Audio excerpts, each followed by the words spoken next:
100일 지났습니다. 양두구육. 이준석 국민의힘 대표가 한 말입니다. 양의 머리를 내걸고 개고기를 팔았다고 스스로 자책하는 말입니다. 양의 머리를 내걸고 개고기를 제일 앞에서 판 이들. 이 나라의 보수 언론은 지금 무엇을 하고 있을까요? 무능한 윤석열 대통령 때문에 자신들이 위기에 처할까 봐 전전긍긍하고 있는 것 같습니다. 그들의 거짓에 속아 개고기를 산 국민들은 그들의 입장에서는 안중에도 없어 보입니다. 오직 자신만을 생각하는, 자신의 이익을 생각하는 언론이 아닌 국민을 위한 권력 견제의 역할을 하는 언론이 인정받는 그날까지 팩트헌터는 달려가겠습니다. 죽음으로까지 내모는 냉혹한 권력 앞에 의미 있는 질문을 던지겠습니다. 팩트헌터 지금 시작하겠습니다.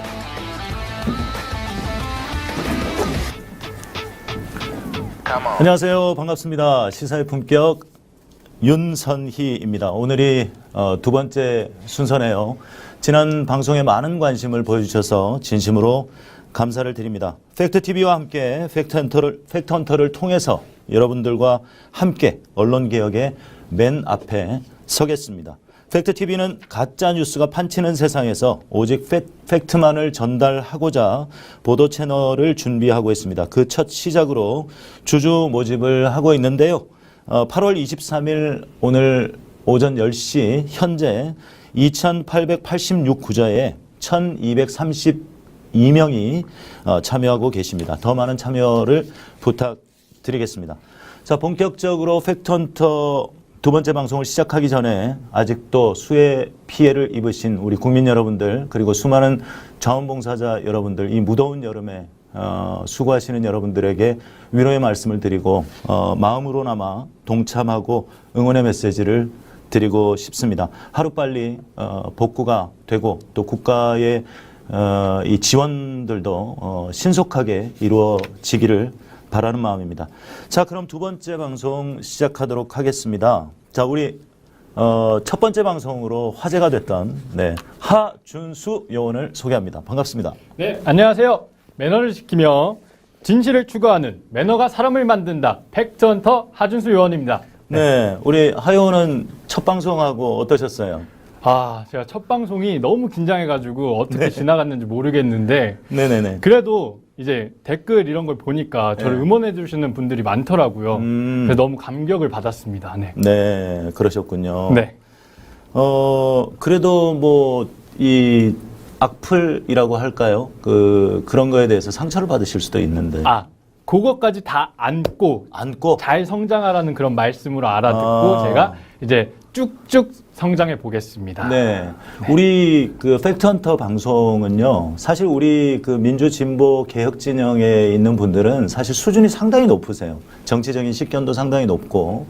그런데 우리 또 특히 청년분들 같은 경우는 정치적인 이해가 조금 낮을 수도 있고. 그렇기 때문에 우리가 이 하준수, 그러니까 정알못, 하준수 여원을 하나하나씩 또 알려드리면서 하준수 여원이 변해가는 모습을 보는 것이 우리 또 팩트헌터의 또 이 그 스타일이라고 할 수 있습니다. 그렇죠. 예, 그래야 또 새로운 많은 그 국민들에게 올바른 시각을 전달할 수 있지 않겠나. 우리의 수준이 너무 높기 때문에 아니 왜 하준수 여원을 정치도 알지 못하는데 카르텔도 모르는데 공부했습니다. 네. 상당히 당황스러웠지만 약간의 설정도 있다는 거. 하준수 의원이 그렇게 생각보다 뒤처지지 않는다는 거 여러분 좀 알아주시면.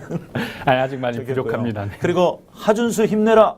댓글이 많이 달리고 있습니다 지금. 네, 너무 감사하더라고요. 네, 더 많은 분들이 보실 수 있도록 여러분들 좋아요 그리고 구독, 전체 알림 설정 꼭 해주시기 바라겠습니다. 또 그리고 뭐 하시고 싶은 얘기. 네. 제가 첫 방이 끝나고 저의 라이벌이 생겼습니다. 라이벌이요? 벌써요? 네. 누굽니까? 저의 라이벌은 대통령이 처음이라서라고 말한 윤석열 대통령입니다. 저는 뭐 기자가 처음이라서가 아니라 기자가 처음이지만 마이디에 숨지 않고 변명하지 않고 열심히 취재하겠습니다. 윤석열 대통령이 라이벌이다. 네, 맞습니다. 아니 그러면 저기 기자 100일 기념으로 또 기자회견을 할 수도 생각을 안 해봤는데 네. 괜찮은 것 같은데. 한번 고민을 한번 해보시기 네, 고민을 바라겠습니다. 해보겠습니다. 예, 뭐 잘할 것 같아요. 예, 라이벌이 윤석열 대통령이다. 아주 신박한 얘기인 것 같습니다. 자, 그러면 지난주 첫 방송에는 우리 팩트헌팅을 하준수 의원이 처음이라 가지고 네. 동아일보와 조선일보 사옥 앞에만 갔다 왔습니다. 아무것도 안 하고. 그래서 뭔가를 찍어 오긴 했는데 사실 그 방송에 내보낼 만한 게 그쵸. 아니어서 네. 참 당황스럽기도 했었는데 오늘은 뭔가 해내셨죠. 네, 건졌습니다. 예. 자, 그 지난 방송에 예고했던 대로 그 나경원 그 동작 그 지역위원장인가요? 국민의힘 지난 그 언제쯤이죠? 한 2주쯤 됐나요? 벌써? 한 열흘 정도 지난 것 네, 같죠? 2주 정도 됐죠. 예, 2주쯤 됐는데 국민의힘 국회의원들을 데려다 놓고 언론 그러니까 이미 보도 자료를 뿌렸어요. 우리 취재하러 오세요 이러면서 보도 자료를 뿌렸죠. 그리고 뒤풀이를 했지 않습니까? 맞습니다. 예, 네. 뒤풀이를 해서 그 현장에 직접 찾아가서 취재를 한 유일한 언론사, 네, 팩트 TV입니다. 우리 하준수 의원이 직접 다녀오셨는데요. 잘 다녀오셨습니까? 어땠습니까? 네. 그날도 비가 좀 왔는데 제가 비를 뚫고 취재를 했습니다. 네, 뭐 긴장도 되셨을 텐데. 네, 긴장도 많이 됐는데 네, 제가 엄청 긴장해가지고 그 앞에서 막 네. 여기 들어가도 되나 이러면서 염탐을 많이 했는데 네. 딱 막상 들어가니까 네. 엄청 반겨주시더라고요. 거기 목격자분들이 네. 요크루트까지 주시면서 막 야쿠르트. 막 하시는 말씀 다 하시고. 그러면 그 나경원과 국민의힘 그 관계자들이 실제로 회식을 했다는, 그러니까 식사도 하고 술도 네, 마시고 술도 좀 마셨다. 뭐 예. 그런 증언을 회식을 받았습니다. 했다는 그 사장님도 인터뷰를 하셨어요? 네, 인터뷰했습니다. 오, 현장 이제 그 네. 현장 사장님 인터뷰도 하고 그 주변의 목격자. 주변 상인들 네. 목격자도 그리고 실제로 인터뷰했습니다. 그 자리에 대해서 항의를 했던. 네, 분도? 그렇죠. 항의를 했던 분도 그렇군요. 인터뷰했습니다. 그러면 이제 영상이 나와 있겠네요. 네, 영상 보시죠. 예, 한번 보시겠습니다. 네, 이제 나경원 전 의원 뒤풀이 기사에 있는 이수역으로 출발해 보겠습니다. 네, 지금 이수역을 가는 과정이고요. 예, 제가 옛날에 저기 살았었어요. 그러세요? 네. 네, 저기 팩트 이제 헌팅 현장인 가게시장이라는 남성 곳인데 4개 시장에 도착했고요. 저쪽에서 그 이제 자원봉사자분들이 이제 수해 복구 현장인 가게를 한번 찾아가 볼게요. 일을 하고 계시더라고요. 맞아요. 봉사를 예. 아직까지도. 네. 그렇습니다. 네, 현장을 직접 목격하신 거 아니고 그냥 지나가다가 보신 정도 하신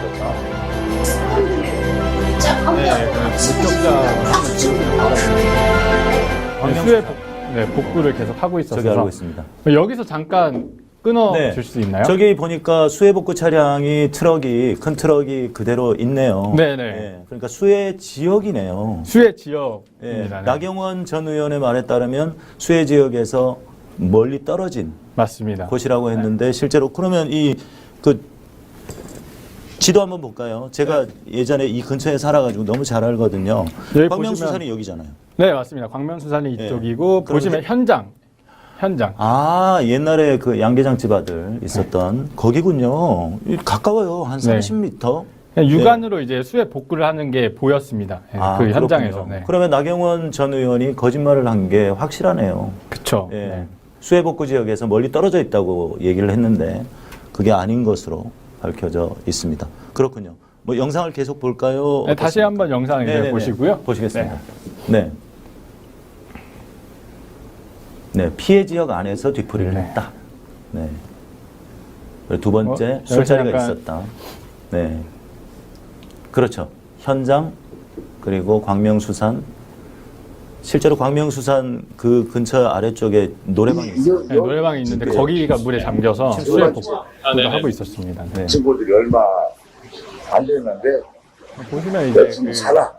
제보자 분이신 거죠? 네, 몇시 박정희 실제로 될까? 항의를 하셨던. 항의를 하셨던 네네. 그 분입니다. 그냥 여기다 경호원들 7~8명을 내두고 그냥 건배 모서 나경원하고 박수를 치는 게 야 그때 두 번째 나왔을 때 그냥 들어갔거든. 그냥 들어갔어. 내가 세 번째가 나왔는데 그때까지도 그 지랄하고 있는 거예요. 뒤풀이 할 때 음주를 하고 있었나요? 어이, 맥주 잔으로, 건배, 맥주 잔으로. 그걸 직접 보신 거예요? 그럼, 직접 음주한 게 봤죠. 네, 음주 거기 사실로 밝혀졌습니다. 내가 거기 나서는 거지. 이제 먹고 뭐 건배하고 반겨주셨다는 박수를 쳤다는 것 같아요. 네, 나는 그렇다 그거 해주시고. 기억은 안 했는데 이제 여기 사람들 대해서 뒤풀이를 한다기에는 좀 그렇지 않나요? 식사로 온 거죠. 식사로. 처음에 난 그 기사 자체가 네. 전부 엉터리고 나경원 씨가 박수 친 거는 맞아요. 사실이에요. 윤석열 대통령이 재난지역 이야기하는 거를 이제 이야기하니까 그때 대통령인가 한 3번 하고 나경원 2번 정도 외치고 박수 쳤어요. 박수 치고 그런 감정이 계속 지속됐다고 아니죠, 말씀하셨는데 아니요. 그건 아닌가요? 예. 형이 오셔가지고 술을 시켰어요. 그분이 이제 아시니까. 맥주 테라 먹었어요. 테이블에 쭉 있었어. 제가 우리 창문에서 찍었어. 그때 이미 사람들이 다 구경해서 못 찍고 현장 바로 그 앞에 입구에 이제 가서 찍었어요. 집, 네. 건배요. 나경원 박수 치고, 그게 내가 나선 거예요. 그래갖고, 내가 이제 그때부터, 한 20분, 30분을 내가 싸웠지. 네, 잠깐 여기서 끊고 갈게요. 네. 네, 20분, 30분을 싸웠다. 네, 이제 그거는 이제 네. 제보자분 이제 네. 목격을 하신 거를 말씀해 주신 거고요. 이제 그 현장 사장님은 지속적이진 않았다고 말씀해 주셨고, 그렇죠. 근데 여기 밖에서 보신 분들은 이게 30분 뭐 에서 이상, 한 시간. 네, 1시간 정도 지속이 됐다고 이제 말씀을 해주셨는데, 어쨌든 이제 연호를 하고 박수를 치고 수해 지역에서 그런 건 맞다, 뒤풀이까지 한 건 맞다고 말씀을 하시더라고요. 그러네요. 네. 그러면 실제로 그 항의를 적극적으로 항의를 하셨던 분은 이 탕마루 사장님이시네요. 그쵸. 탕마루 사장님이 적극적으로 왜 수해 지역까지 와가지고 뒤풀이를 하고 소리를 연호까지 지르고. 하냐. 네. 네. 뭐 그렇게 해서 그렇군요. 마음의 상처를 많이 받으셨나 봐요. 네. 아, 그래요? 네. 예. 그 나경원 씨 측에서는 민주당 지지자 였다. 민주당 지지자들이 입에 담을 수 없는 뭐 쌍욕을 하면서 그랬다라고 얘기를 하고 있고. 네. 근데 또 실제로 사장님은 아니다.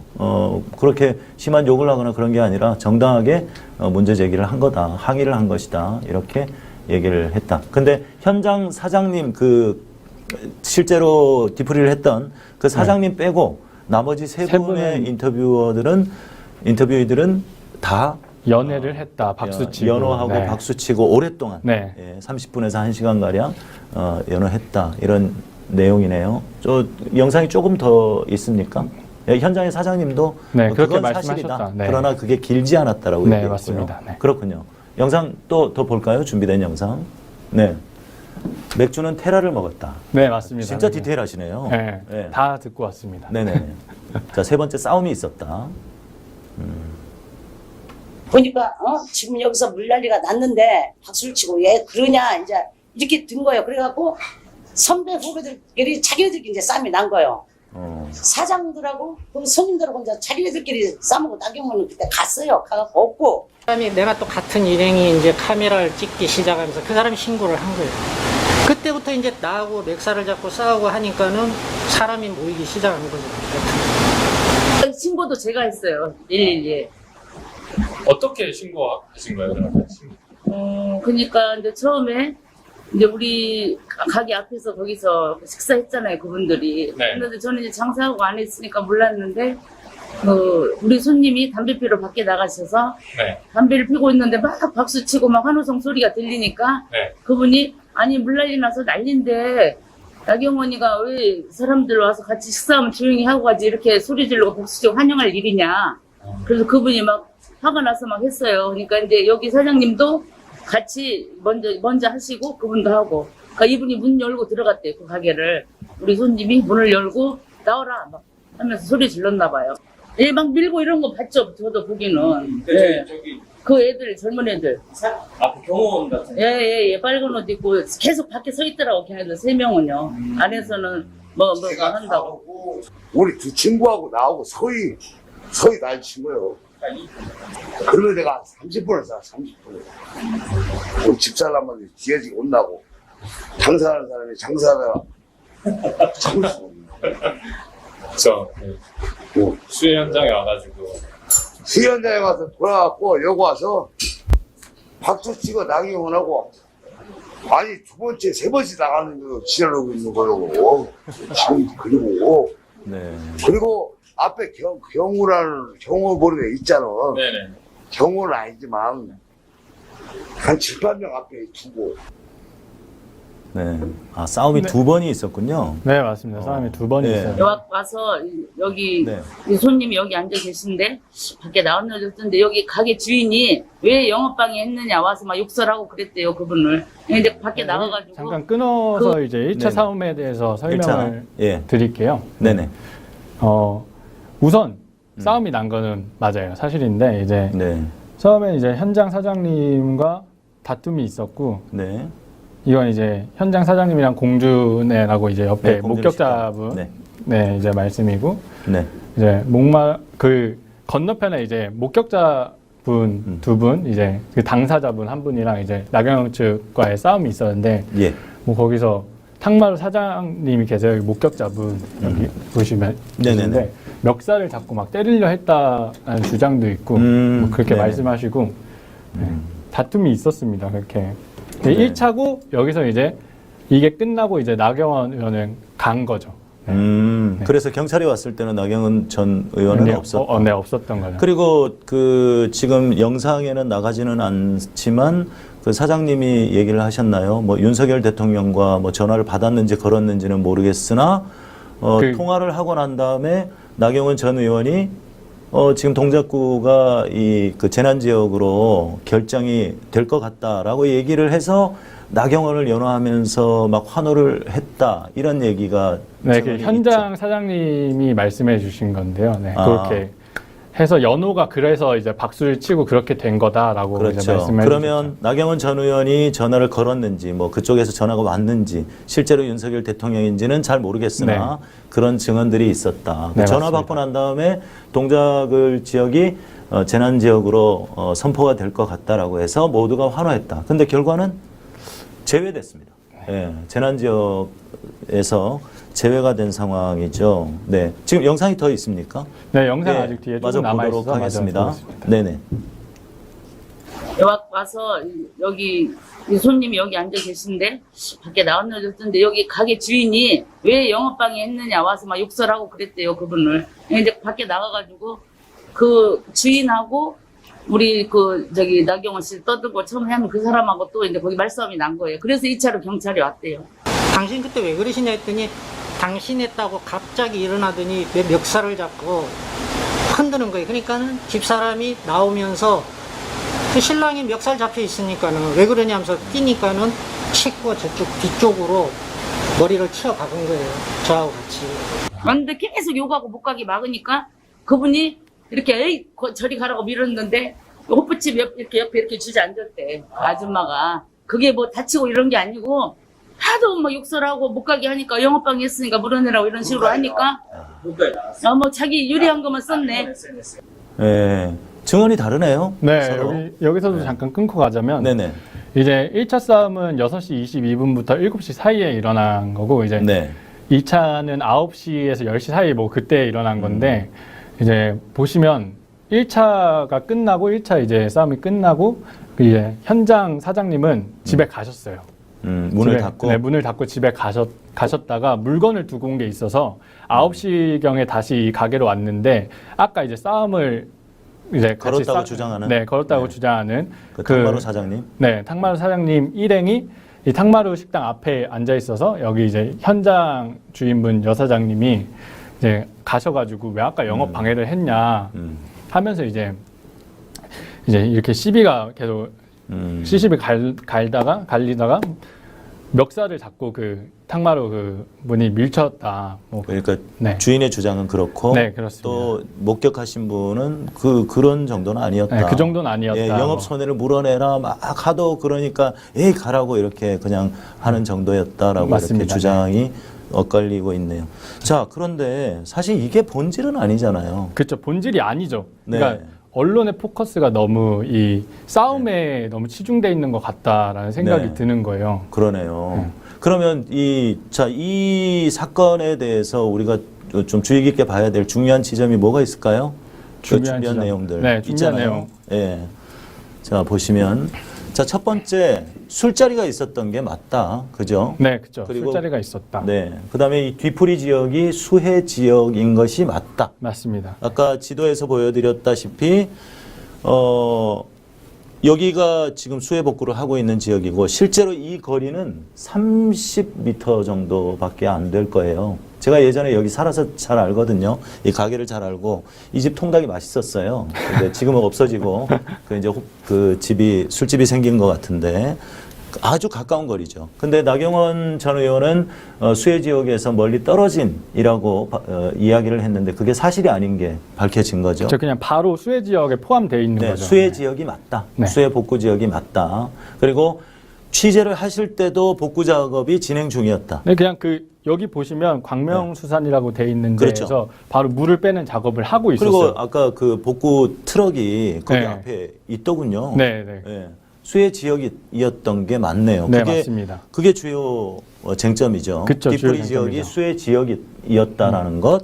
그리고 자 음주 있었고 네, 아까 연호했고. 아까 우리 테라 디테일하게 테라를 마셨다. 테라하고 또 음료수 콜라, 네, 콜라, 사이다 등등이 네, 있었다. 네, 있었다. 왜냐하면 가게 밖에서 뭐 사진을 찍었다고 하셨나요? 그렇죠. 사진을 예, 찍었다고 그래서 하셨습니다. 네. 맥주는 테라였다라고 얘기를 했습니다. 네, 음주 그리고 환호, 연호가 있었다.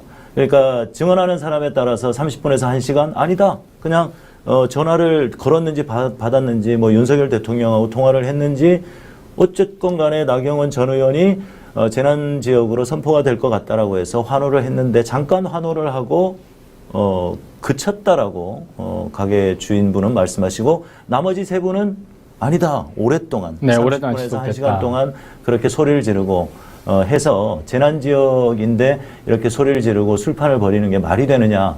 그래서 항의를 했다. 이런 네, 거죠. 맞습니다. 이 1번, 2번이 중요한 가장 지점이에요. 이게 포커스가 여기에 맞춰져야 되는데 이제 싸움에 이렇게 맞춰져 버리니까 그렇죠. 이 앞에 게 안 보이는 거죠. 네. 그리고 그 문제 제기를 한 사람이 민주당 지지자다. 이것도 참 그렇죠. 네. 편가르기라고 보여지죠. 그렇죠. 네. 그리고 두 번의 싸움이 있었고 경찰이 출동했고 그다음에 서로 증언하는 사람들 간에 약간의 이견이 있다는 거. 그런데 기존의 언론들은 모든 언론들이 책상 앞에서 그냥 그대로 갖다 붙여쓰기만 컨트롤 V만 하는 거였단 말이죠. 그러면 지금 우리 팩트TV의 하준수 여원께서 유일하게 현장 취재를 하신 맞습니다. 이야, 네. 유일하게. 대단하십니다. 네, 정알못 하준수 의원이 2화 방송 때부터 상당히 많은 활약을 펼치고 계십니다. 그래서 네. 현장 사장님도 네. 저 엄청 반겨주셨어요. 어, 여기 그래요? 처음 왔다고 오. 자기 너무 답답하다. 뭐 이 일에 관해서 너무 답답하다. 나도 얘기하고 싶다. 그래서 저희가 취재를 이제 네. 취재를 해주셨어요. 네, 그래서 야쿠르트도 얻어 드시고. 야쿠르트는 이제 옆에 목격자 네. 이제 분한테 얻어먹었죠. 아, 그렇군요. 네. 예, 정말 수고 많으셨네요. 우리 그 시청자 여러분들이 상당히 궁금해 하셨을 것 같은데 실제로 팩트 헌팅을 해 주셨습니다. 현장에 가서 취재를 하고 또 여러분들의 제보를 통해서 현장을 스케치를 해 주셨습니다. 네. 하여온 수고 많으셨고요. 감사합니다. 자, 그 다음에 이제 다음 취재는 어디로 가실 예정이신가요? 자, 앉으셔서 네. 말씀하시죠. 예. 예. 이제 네. 다음 취재는 네네. 제가 이제 문재인 전 대통령 사저 네. 그 양산에 있는 거기 네, 양산. 네, 그쪽에 가볼 예정이고요. 또 이제 네. 네, 그렇습니다. 최근에 그 300m 이내 그 시위를 하지 네, 못하도록 밀어놨다 그렇게 네. 김진표 국회의장을 만나서 뭐 그렇게 얘기를 했다 네. 뭐 하더군요. 실제로 그러면 시위자들이 그 유튜버들이나 많잖아요. 그쵸, 시위자들이 많죠. 300m가 실제로 떨어져서 있는지 그런 것도 취재해 주시고 다음에 또 봉화음악회가 있지 않습니까? 네, 맞습니다. 예. 봉화음. 그 가시는 김에 네. 봉화음악회도 갔다 오시고 또 양산도 갔다 오시고. 네, 알겠습니다. 우리 팩트헌터가 이제 취재비가 많이 들게 생겼어요, 여러분. 네, 한번 잘 다녀와 주셨으면 좋겠습니다. 이렇게 직접 발로 뛰어서 취재를 해주시니까 뭔가 이 방송이 살아있는 것 같지 않습니까, 여러분? 자, 네, 지금 2,780분이 방송, 아니군요. 278명. 안 됩니다, 여러분. 네, 좋아요 눌러주시고요. 예, 이렇게 좋은 방송, 퀄리티 있는 방송, 직접 발로 뛰는 방송, 예, 여러분들이 많은 분들이 보실 수 있도록, 예, 좋아요, 구독, 전체 알림 설정 꼭 해주시기 바라겠습니다. 예, 좋습니다. 오늘 할 내용이 상당히 많아요. 네, 그래서 맞습니다. 조금 빨리빨리 진행을 하고 또 2부 순서에서는 우리 변호사님 한 분을 모실 텐데, 네네. 예, 더불어민주당 우리 공보국 부대변, 상근 부대변인 이신 우리 변호사님을 한 분 모실 거예요. 자, 잠시만 기다려 주시고요.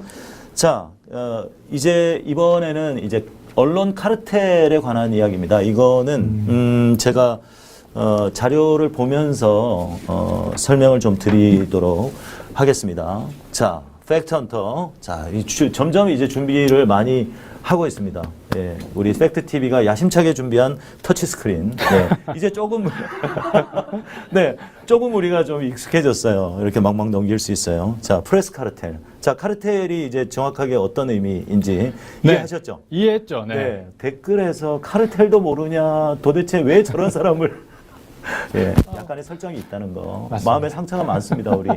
예, 자라나는 새싹 하준세원을 응원해 주시기 바랍니다.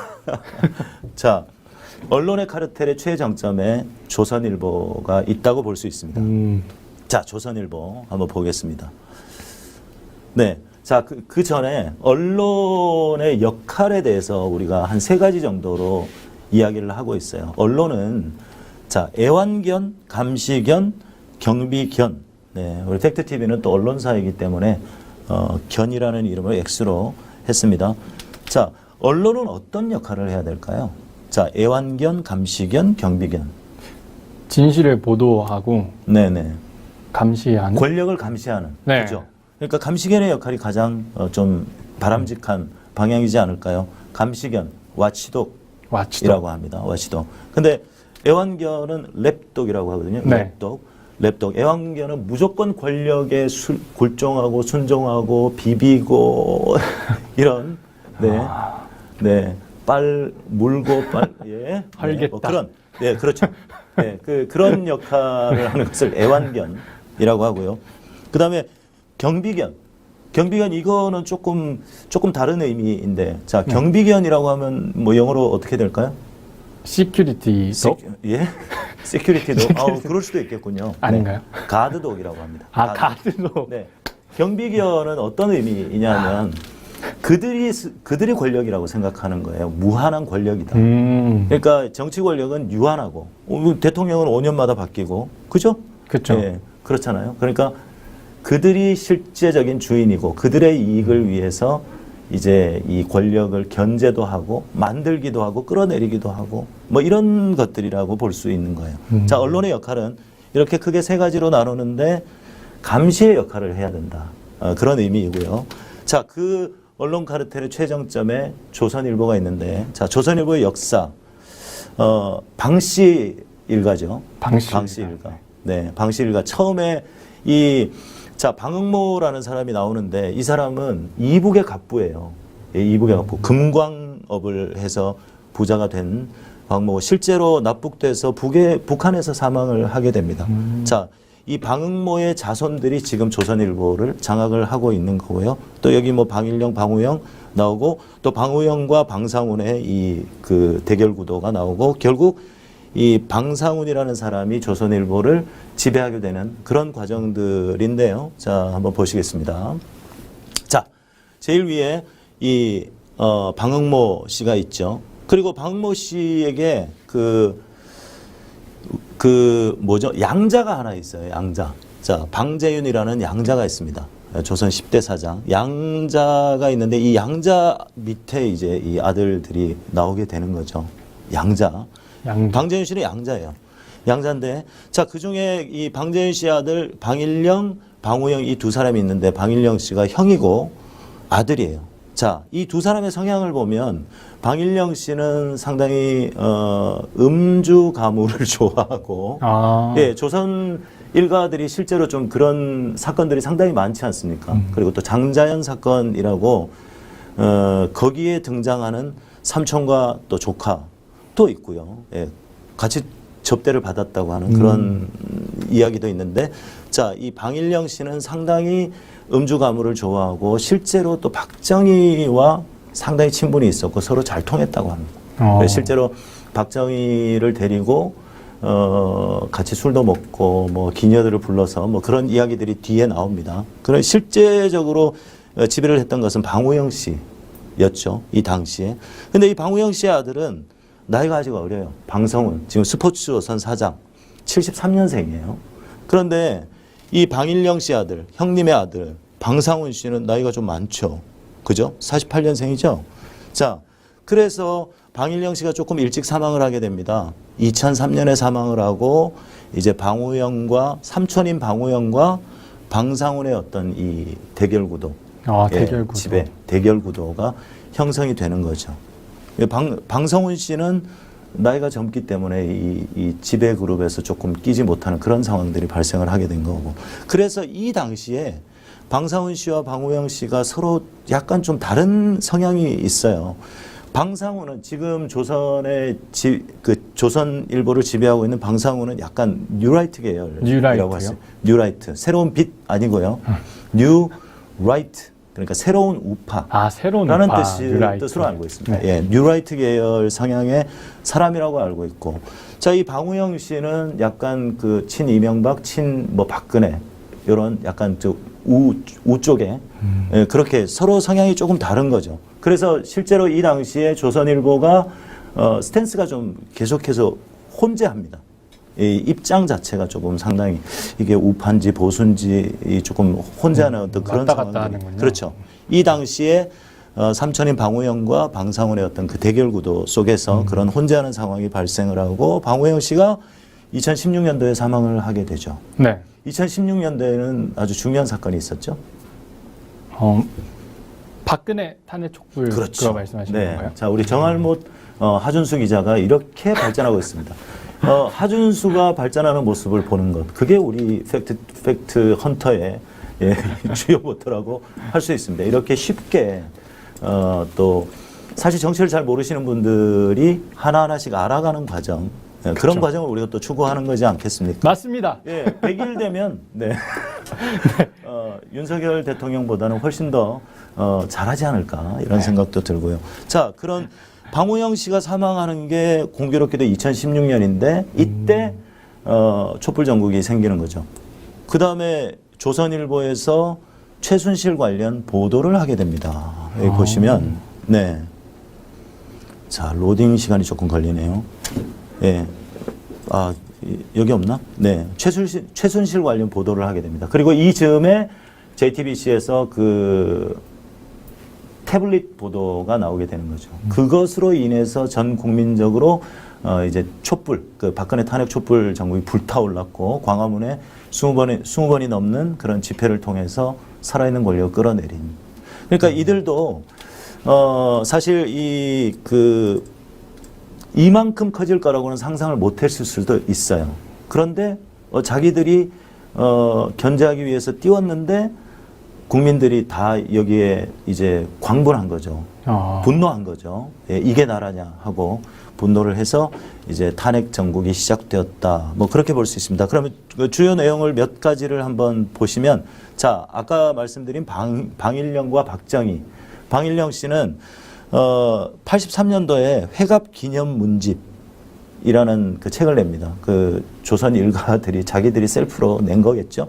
자, 그 내용을 보면, 자, 5.16 군사정부가 뭐 민정이양을 한다고 해서 박정희 최고의회 의장이 선거 유세를 첫 번째 시작하던 그때 첫날이었다. 대중연설을 마치고 나서 그 기분으로 그날 저녁에 흑석동에 있는 나의 집으로 왔었다. 지금 흑석동 조선 그 집이 있는 조선일보 그 집이 있는 방 씨의 집이 있는 거기에요. 흑석동. 우리 집이 그 근처거든요. 자, 박 의장은 놀러 왔다고 하면서 혼자만 온 게 아니라 민기식 참모총장과 MBC 사장을 했던 황용주 씨를 대동했었다.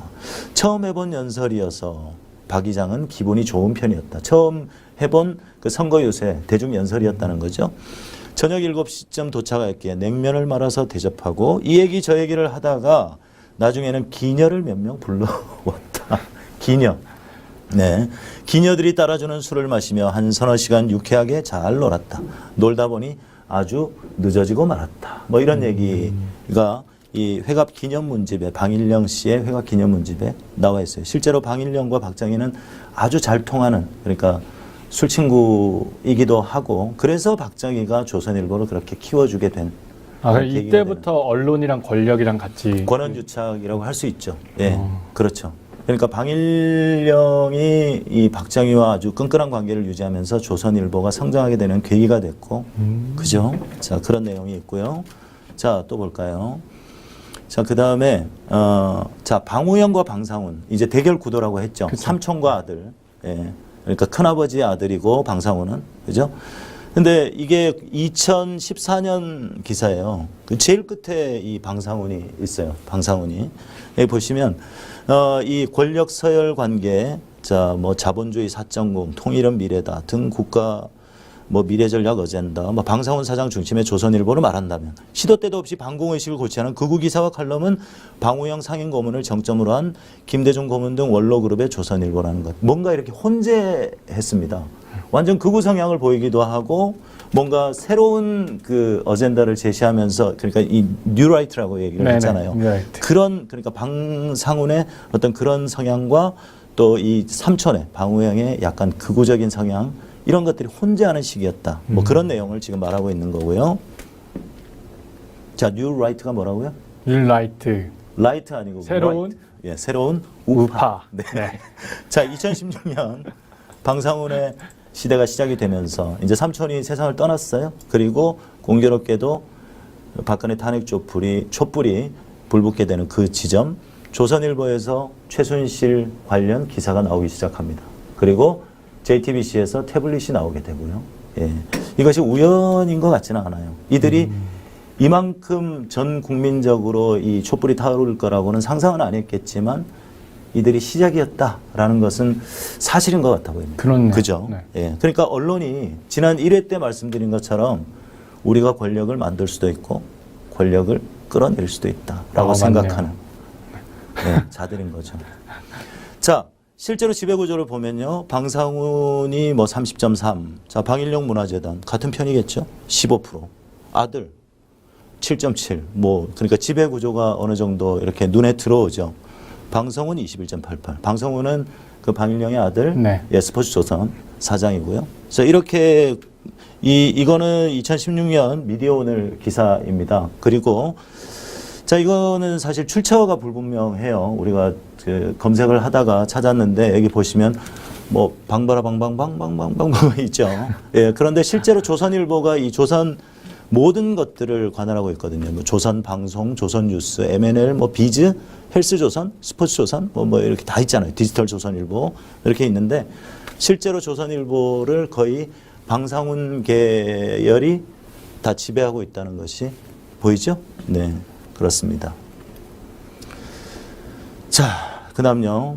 자, 조선일보가 이제까지 해왔던 뭐 일제강점기 부터 해서 자, 이 기사 보신 적 있어요? 자, 1940년입니다. 40년에 자, 일제강점기 시절에 우리는 대일본 제국의 신민으로 천황폐하께 충성을 다하겠습니다. 처음 본 것 같습니다. 네, 민족 정론지라고 얘기하는 조선일보가 네, 이런 기사들을 써냈죠. 일제강점기 시절에는요. 그 다음에 또 여기에는 나오지 않지만 그것도 있어요. 김일성 장군님께서 내려오신다. 그런 것도 있어요. 진짜 왔다 갔다. 네, 하네요. 왔다 갔다 합니다. 네. 그 다음에 80년 광주민주화운동을 무정부 괴한의 폭동으로 규정을 하고 이렇게 국민들을 그러니까 실제로 광주에 있지 않았던 다른 사람들은 광주에 폭동이 일어났다. 네. 간첩들이 들고 일어났다. 뭐 이런 이렇게 알고 있는 사람들도 실제로 많죠. 아직까지도 아직까지도 많잖아요. 뭐 빨갱이 운운하는 네. 그런 사람들도 있죠. 자, 그다음에 자, 이제 80년도에 보면 이제 전두환 군부에 또 달라붙게 됩니다. 인간 전두환. 육사의 혼이 키워낸 신념과 의지의 행동. 네. 이걸 전문용어로 뭐라고 한다고요? 헐겠다 이것들. 알겠다. 네. 이런 기사들이 있었고. 자, 이게 정말 기가 찹니다. 자, 97년 9월 18일 IMF 그러니까 외환 위기가 오기 딱 3개월 전이에요. 3개월 전에 조선일보가 낸 기사 한번 보십시오. 요걸 비춰주세요. 예. 한국 경제 위기 아니다. 네, 그리고 3개월 만에 IMF가 터진 거죠. 와. 네, 언론이 정말 무시무시하죠. 언론이 만드는 프레임. 거기에 일반 대중들, 국민들은 그대로 따라가게 되는 것 따라가게 같아요. 네. 되는 거죠. 그래서 이 국민들의 의식이 더 높아질 필요가 있다라는 거죠. 언론은 선출 권력이 아니잖아요. 예, 국민들에 의해서 선택되는 권력이 아니죠. 그쵸. 그래서 국민들이 언론을 감시해야 되고 언론이 제 역할을 할 수 있도록 우리가 언론 개혁이 필요하다라는 것입니다. 자, 뭐 이런 얘기들을 주로 해봤고요. 네, 이게 마지막입니다. 네, 자, 언론 카르텔의 최정점에 있는 조선일보의 히스토리를 잠깐 말씀드려봤습니다. 자, 그러면요. 자, 이제 마지막 오늘 주제 윤석열 대통령과 보수 언론 이 얘기를 할 텐데, 자, 그 2부 순서에서 진행을 하면 좋을 것 같습니다. 우리 잠시 홍보 영상을 좀 보시고요. 2부에 우리 전수미 변호사님을 모시고 2부 순서를 윤석열 대통령과 보수 언론이라는 주제로 얘기를 나눠보도록 하겠습니다. 채널 고정! 그동안 팩트TV는 일방적으로 편파적인 언론 환경 속에서 제도 언론이 전하지 않는 진실을 국민들에게 알리는 대한 언론의 역할을 훌륭하게 해왔습니다. 대한민국의 팩트를 말한다. 단지 슬로건이 아니라 팩트TV가 그동안 걸어온 실천이었습니다. 언론의 사명을 잊어버리고 있는 듯한 대다수 제도 언론들에게 참 언론의 길을 일깨워주는 거울 같은 역할을 팩트TV가 해주시길 기대해 봅니다. 물론 팩트TV의 힘만으로 할 수 있는 일은 아닐 것입니다. 많은 시민들의 참여와 사랑과 성원이 있어야만 해낼 수 있습니다. 공정방송을 염원하는 깨어있는 시민 여러분, 우리가 함께 팩트TV를 키워서 희망을 만들어 보지 않겠습니까?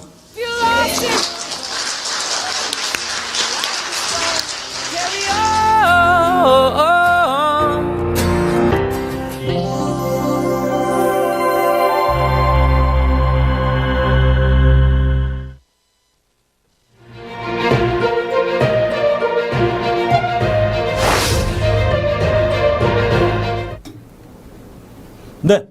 자, 2부 순서 시작하도록 하겠습니다. 좋아요, 구독, 전체 알림 설정 꼭 해주시기 바라겠고요. 자, 2부 순서에 오늘 게스트를 소개해 드리도록 하겠습니다.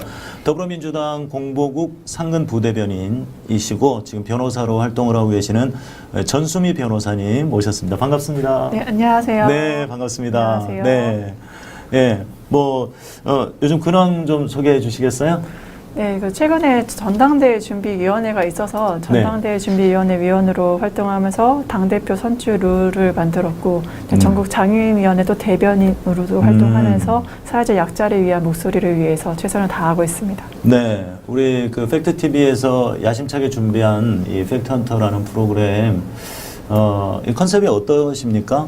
예, 우리 하준수 의원, 정알못 하준수 의원, 이 컨셉 좋지 않습니까? 네, 너무 그러니까 저희 이번에 원래 보수 진보 영역이 있고 20, 30대는 민주당 텃밭이라고 민주당이 여겨왔었는데 그랬죠. 이번 대선에서는 이변이 일어났죠. 이대남들이 이제 보수를 선택을 했잖아요. 네. 그러니까 그것 중에 하나가 너무 이제 진보 인사들, 진보 방송의 수준이 굉장히 너무 높고 이대남들이 접근하기엔 좀 어려운 측면들이 있다라는 게 문제였는데 그 가려운 곳에 딱 긁어주시고 문제점 같이 이렇게 하시는 게 이대남과 함께하는 팩트TV 자체가 저는 굉장히 너무 좋다라고 그렇죠. 감탄했습니다. 그러니까 특히 우리 20대 남성들이 상당히 많이 그 이제 보수화 또는 우경화 됐다고 하잖아요. 그러니까 민주당의 어떤 패널들이나 인사들이 얘기하는 걸 들어보면 조금 어렵기도 하지만 재수없기도 해요. 네, 솔직히. 맞습니다. 그 좀 얘기를 재수없다는 생각도 들고 그렇습니다. 그래서 우리가 조금 수위를 조금 낮춰서 쉽게 다가갈 수 있는 어떤 그런 방송들도 앞으로 많이 나와야 된다는 생각이 듭니다. 그 우리 변호사님은 뭐 외신 기자들도 상당히 많이 만나신다면서요? 네, 그 아무래도 궁금합니다. 네. 외신 기자들은 한국의 언론을 어떻게 바라보고 있는지? 제가 대선 때도 이제 수석 부대변인으로 이제 외신 네. 기자분들을 많이 만났었는데 네. 아무래도 한국 언론이 좀 기울어진 운동장이라고 저 개인적으로 생각하지만 그 외부에서 본 사람들의 객관적 시각이 너무 궁금했거든요. 그래서 네. 외신 기자들에게 물어봤어요. 어떠냐? 그랬더니 영어로 물어봤겠죠? 네, 당연히. 오, 와우. 그랬더니 저널리즘이 실종된 것 같다라는 그 첫 마디가 너무 가슴이 아팠습니다. 그러면 너희가 생각하는 저널리즘이 뭐냐라고 제가 물어보니까 네. 진실돼야 되고 겸손해야 되고 투명해야 되고 다 이제 객관적이어야 된다. 근데 과연 대한민국 언론에 저널리즘이 있는지 잘 모르겠다. 특히 이번 대선에서의 비춰지는 보수당의 대통령 후보, 진보의 대통령 후보에 대해서 언론이 보도하는 걸 보면서 너무 많이 놀랐다고 하더라고요. 그래서 부끄럽고 가슴이 너무 아팠습니다. 아, 그렇군요. 투명해야 된다. 언론은 투명하고 그리고 사실 그대로를 전달할 뿐이다. 이런 얘기를 많이 하잖아요. 일부 순서에서도 그 얘기를 드렸는데 제가 또 그 성악 전공을 하긴 했지만 또 독일어를 전공했거든요. 아, 그래서 목소리가 이렇게 좋으시구나. 아, 제가 성악가인 것을 목소리가 모르시는군요.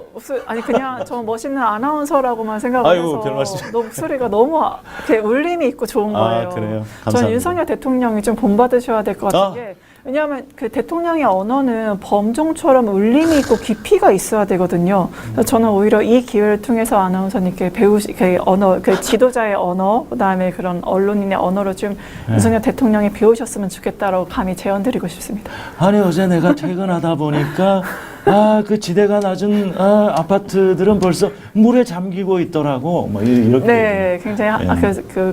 참을 수 없이 이제 가벼움이라고 하잖아요. 정말 부끄러운 네, 일이죠. 오늘 이 자리를 통해서 좀 한번 가르침을 주시는 것도 예. 필요하다라고 노력하겠습니다. 예, 그 독일의 유명한 그 언론 그 주간지로 알고 있는데 데어 슈피겔지가 있잖아요. 슈피겔이 거울이라는 뜻이거든요. 투명하게 그대로 비춰주는 역시, 거예요. 맞아. 예, 그게 언론의 역할이고 권력에 굴종하고 하는 것이 아니라 권력을 감시할 수 있는 할 말은 하는 그런 언론이 돼야 되는데 외신 기자들이 볼 때도 한국 언론은 저널리즘이 실종된 것 같다라고 평가를 하는군요. 왜냐하면은 네. 너무 한국 언론이 특정인이나 특정 집단을 위해서 언론인이 복무하는 것 같다라고 딱 집어주시더라고요. 아, 그렇게 보이는군요. 그래서 저널리즘이 실종된 게 아니냐라는 문제를 제기하시는데 너무 얼굴이 화끈거렸습니다. 정말로. 아, 그랬군요. 그 지난 선거 시기에 그 민주당의 공보국이죠. 네네. 공보국 상근 부대변인을 맡으셨기 때문에 또 언론이 얼마나 편파적이었는지 또 현장에서 많이 느끼셨을 거라고 생각을 합니다. 어느 정도였을까요? 네. 그래서 제가 스트레스를 너무 많이 받아서 외신 기자분들을 더 일부러 만난 것도 있는데 한국 언론을 보면 이미 윤석열은 선이고 정의이고 공정이고 상식이에요. 그 이재명 후보는 그냥 이미 악마화, 어떤 프레임을 다 이재명이니까 안 돼, 문제점이 있어, 악마야, 나빠.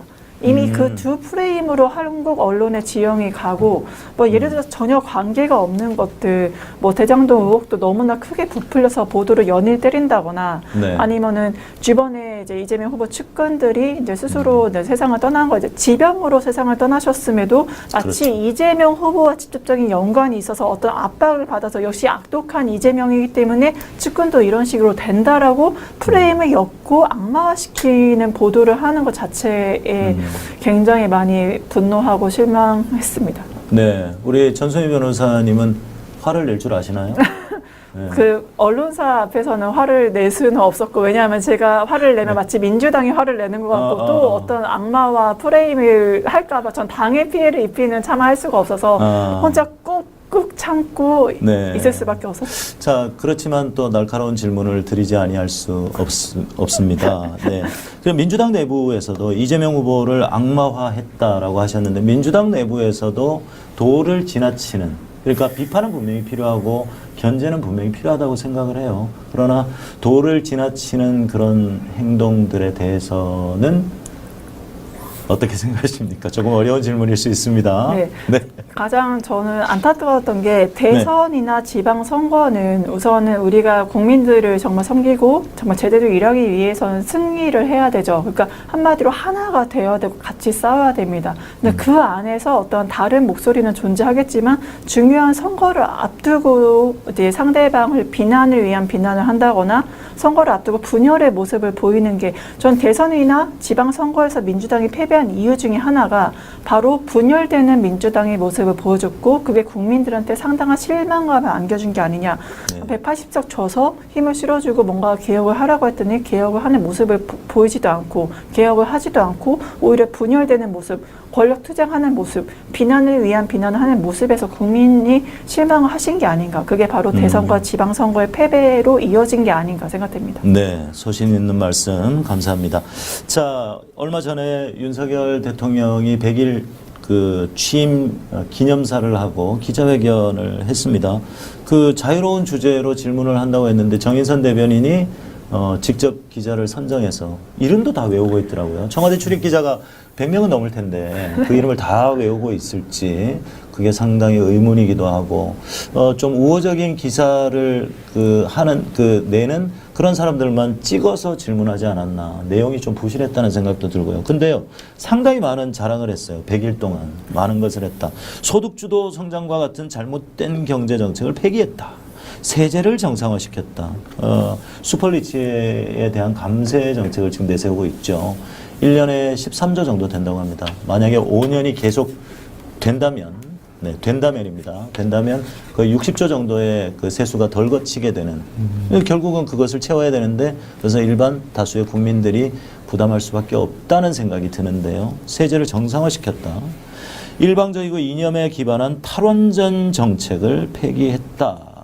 뭐 이렇게 얘기했고요. 방만하고 비대한 공공기관을 핵심 기능 위주로 재편했다.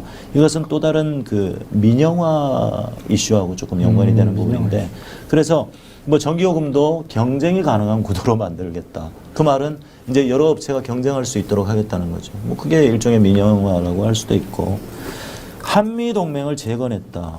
뭐가 문제가 있었나요? 자, 우리 하준수 의원이 생각하는 이 한미 동맹 문제가 있었나요? 없었던 것 같습니다. 없었던 것 같습니까? 네, 한미동맹 뭐 나온 기사가 따로 없었잖아요. 과거에는요, 한미동맹이라고 하면 미국은 항상 일본을 끼워서 동아시아에 일본을 끼워서 그 아래에 한국을 두는 듯한 그런 스탠스가 있었는데, 문재인 정부에서 공과 과가 있지만 문재인 정부에서 정말 대한민국이라는 브랜드 가치를 정말 끌어올린 것은 맞거든요. 그래서 미국이 이제 일본을 포함시키지 않아도 한국과 독자적으로 상대할 수 있는 위치까지 격상이 됐단 말이죠. 그런데 한미동맹을 재건했다? 뭐가 문제가 있어야 다시 재건하는 거 아닙니까? 그렇죠. 예, 그렇게 얘기를 했고, 역대 최악의 일본과의 관계 역시 빠르게 회복하고 발전시켜 나가고 있다. 예. 100일 동안 굉장히 많은 일을 했네요. 그렇죠. 이럴 수 있어요? 없어요. 이거 안 한 건가요? 뭐 그렇죠. 예. 정말.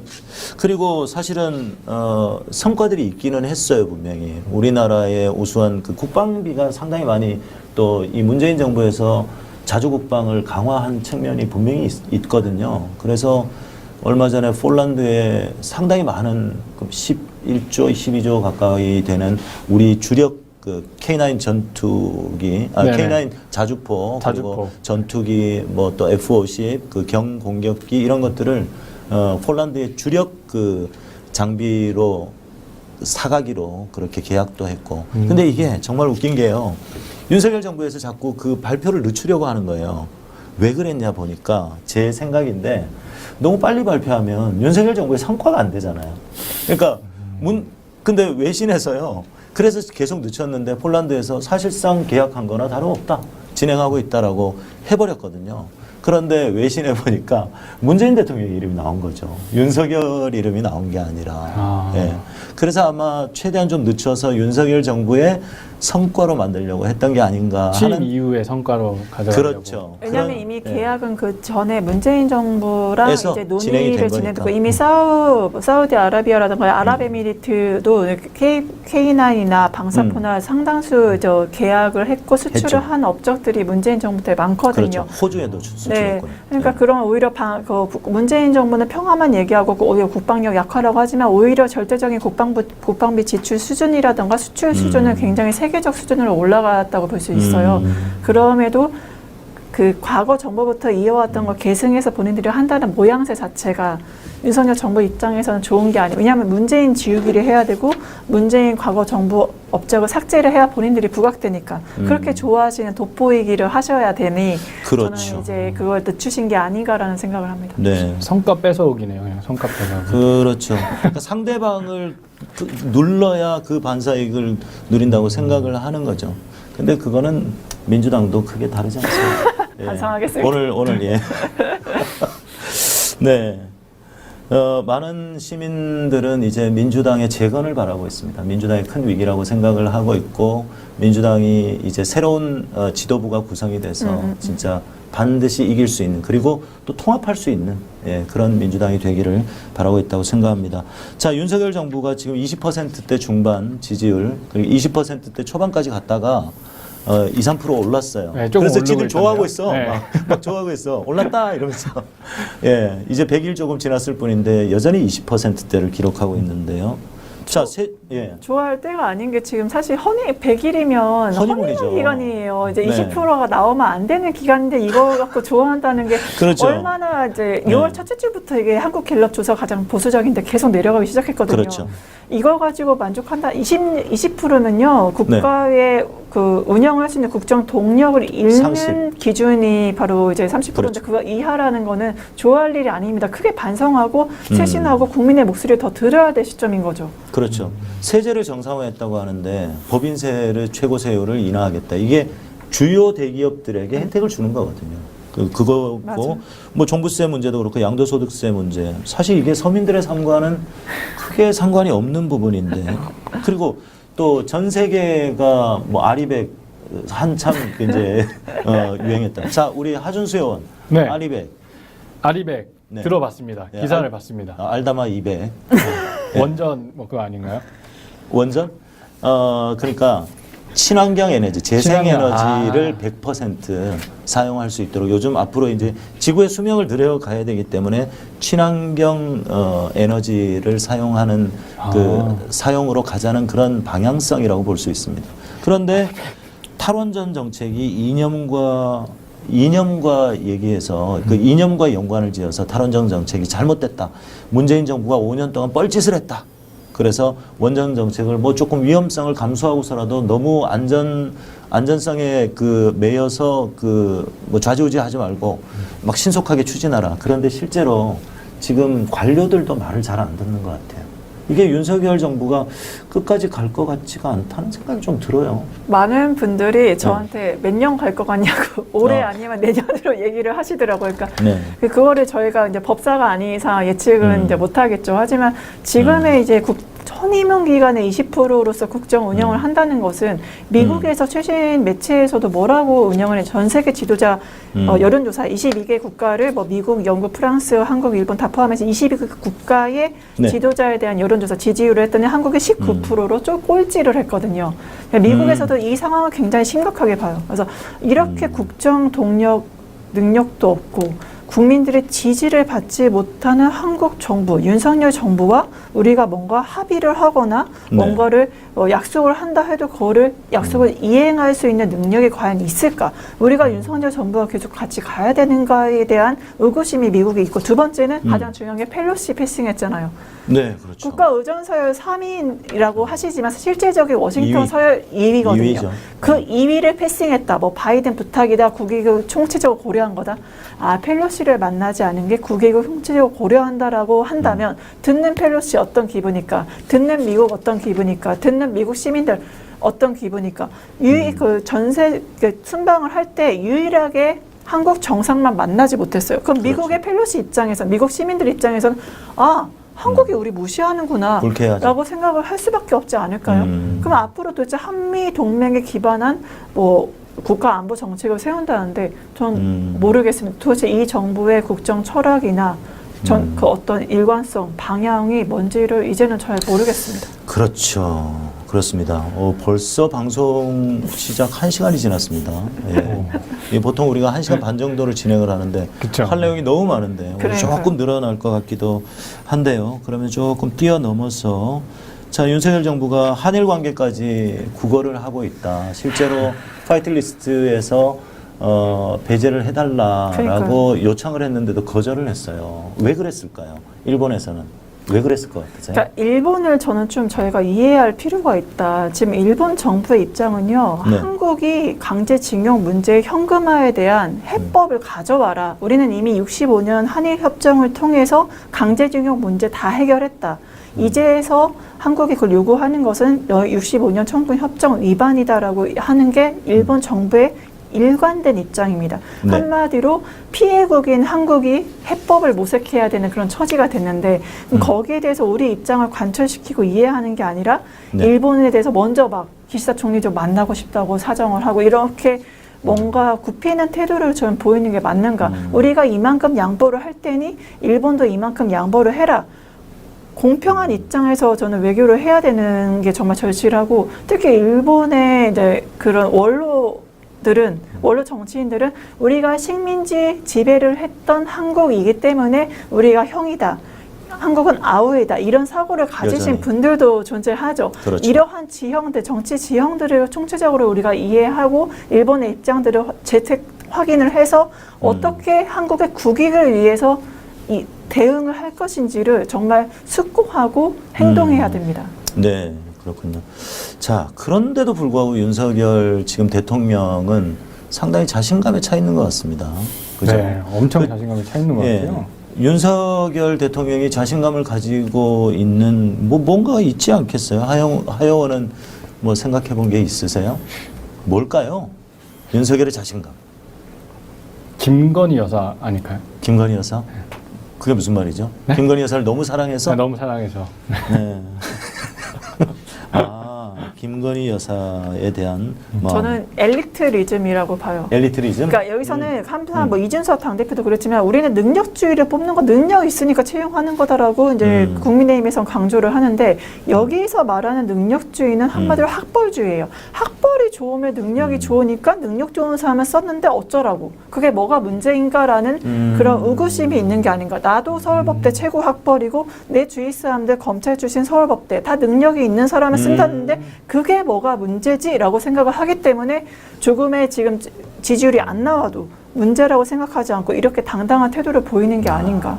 그렇군요. 네. 그리고 또 가장 큰 무기가 저는 있다고 생각하는데요. 일단 뭐 자신감이 떨어질 때는 또 윤석열 대통령이 좋아하는 음주가 있지 않습니까? 음주. 이거. 네. 그래서 아마 여전히 자신감 있는 모습을 보이고 있지 않나 이렇게 생각합니다. 그리고 또 자문을 구할 수 있는 그런 싱크탱크도 있잖아요. 천공. 네. 오, 맞죠? 그런 거. 네. 이 법사의 자문을 또 구하기 때문에.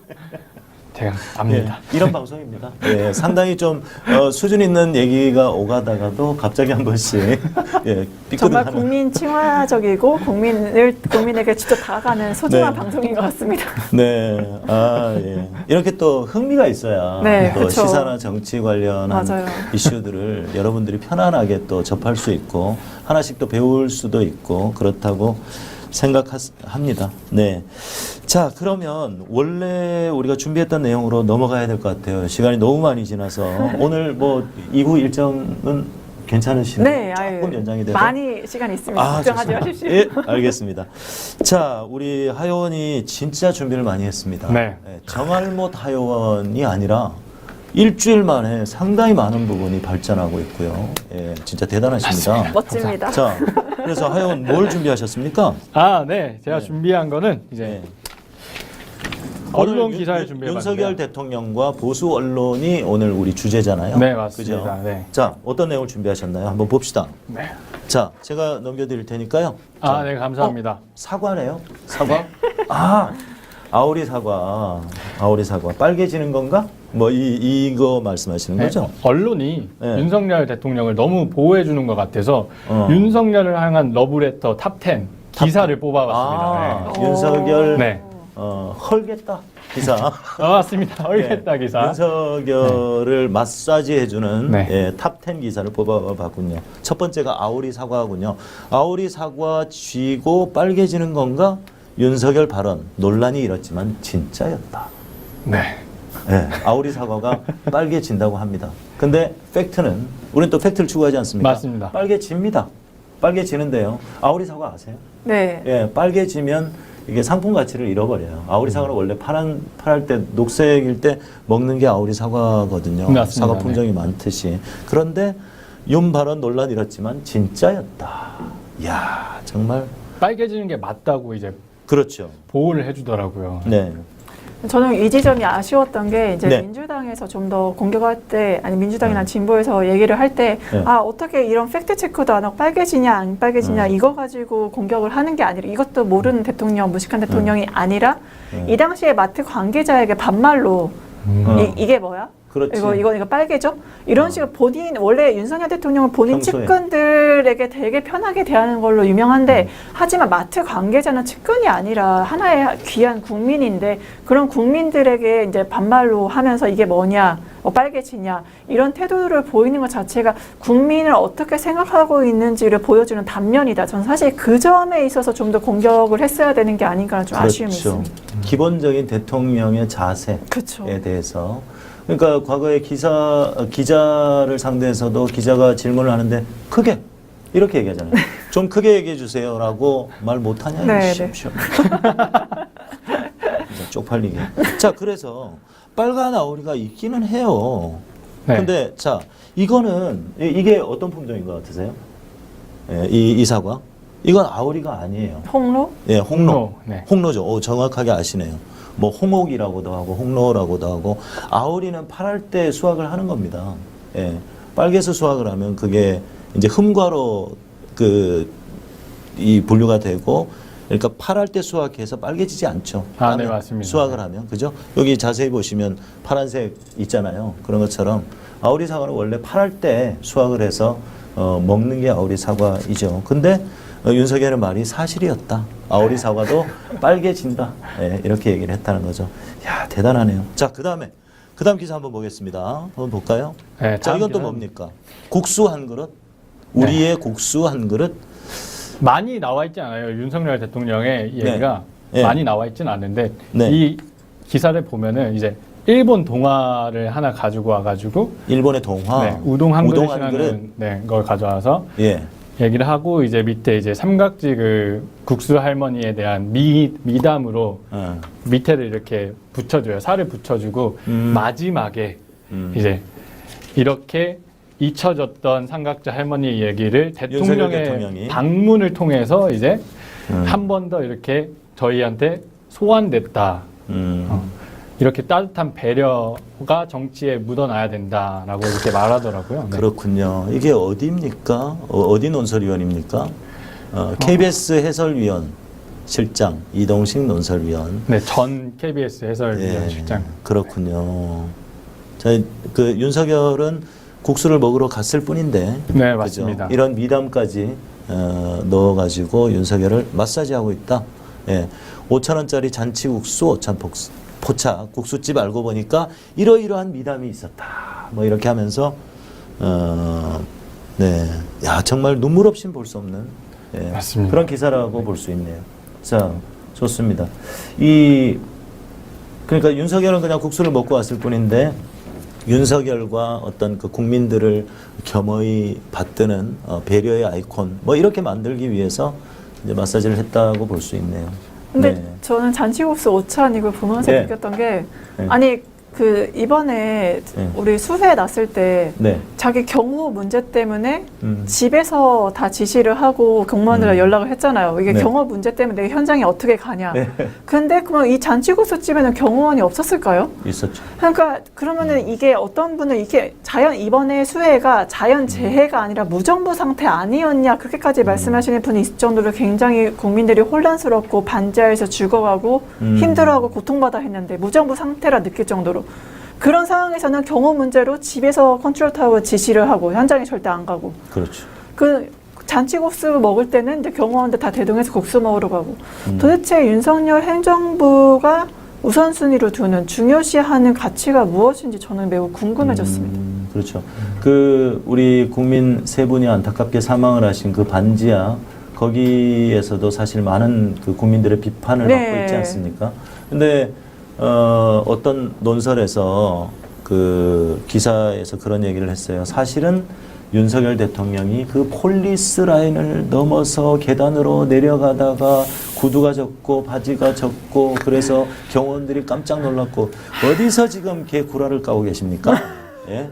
그랬다면 윤석열 정부가 대통령실에서 그걸 영상을 배포를 하고 이런 대통령이시다 하지 않았겠어요? 그렇죠. 어디서 지금 띄엄띄엄 보고 말이야. 예, 그렇게 마사지를 하는 거죠. 기가 찹니다. 자, 그다음 기사 또 보겠습니다. 네, 탑 10. 아, 요건 진짜 제가 너무 재밌어가지고 MBTI네요. 가져왔습니다. 네네. 기사 제목만 보시면은 예. 윤석열 MBTI 오바마 같아 하고 윤석열 띄워주고 이재명은 의사가 보고 울어 하고 이재명을 깎아내려요. 이 무슨 헤드라인이 뭐 이렇습니까? 윤석열은 오바마와 같은 MBTI다. 요즘 젊은 세대들은 MBTI 얘기 안 하면 좀 왕따 당할 그쵸, 수가 왕따 있는 나가죠. 정도로. 저도 이 뭐였는데 외향적이고 뭐 어떤 그런 거였는데 잘 기억은 안 나요. 외향적이신 것 같아요. 아, 충분히. 그래요?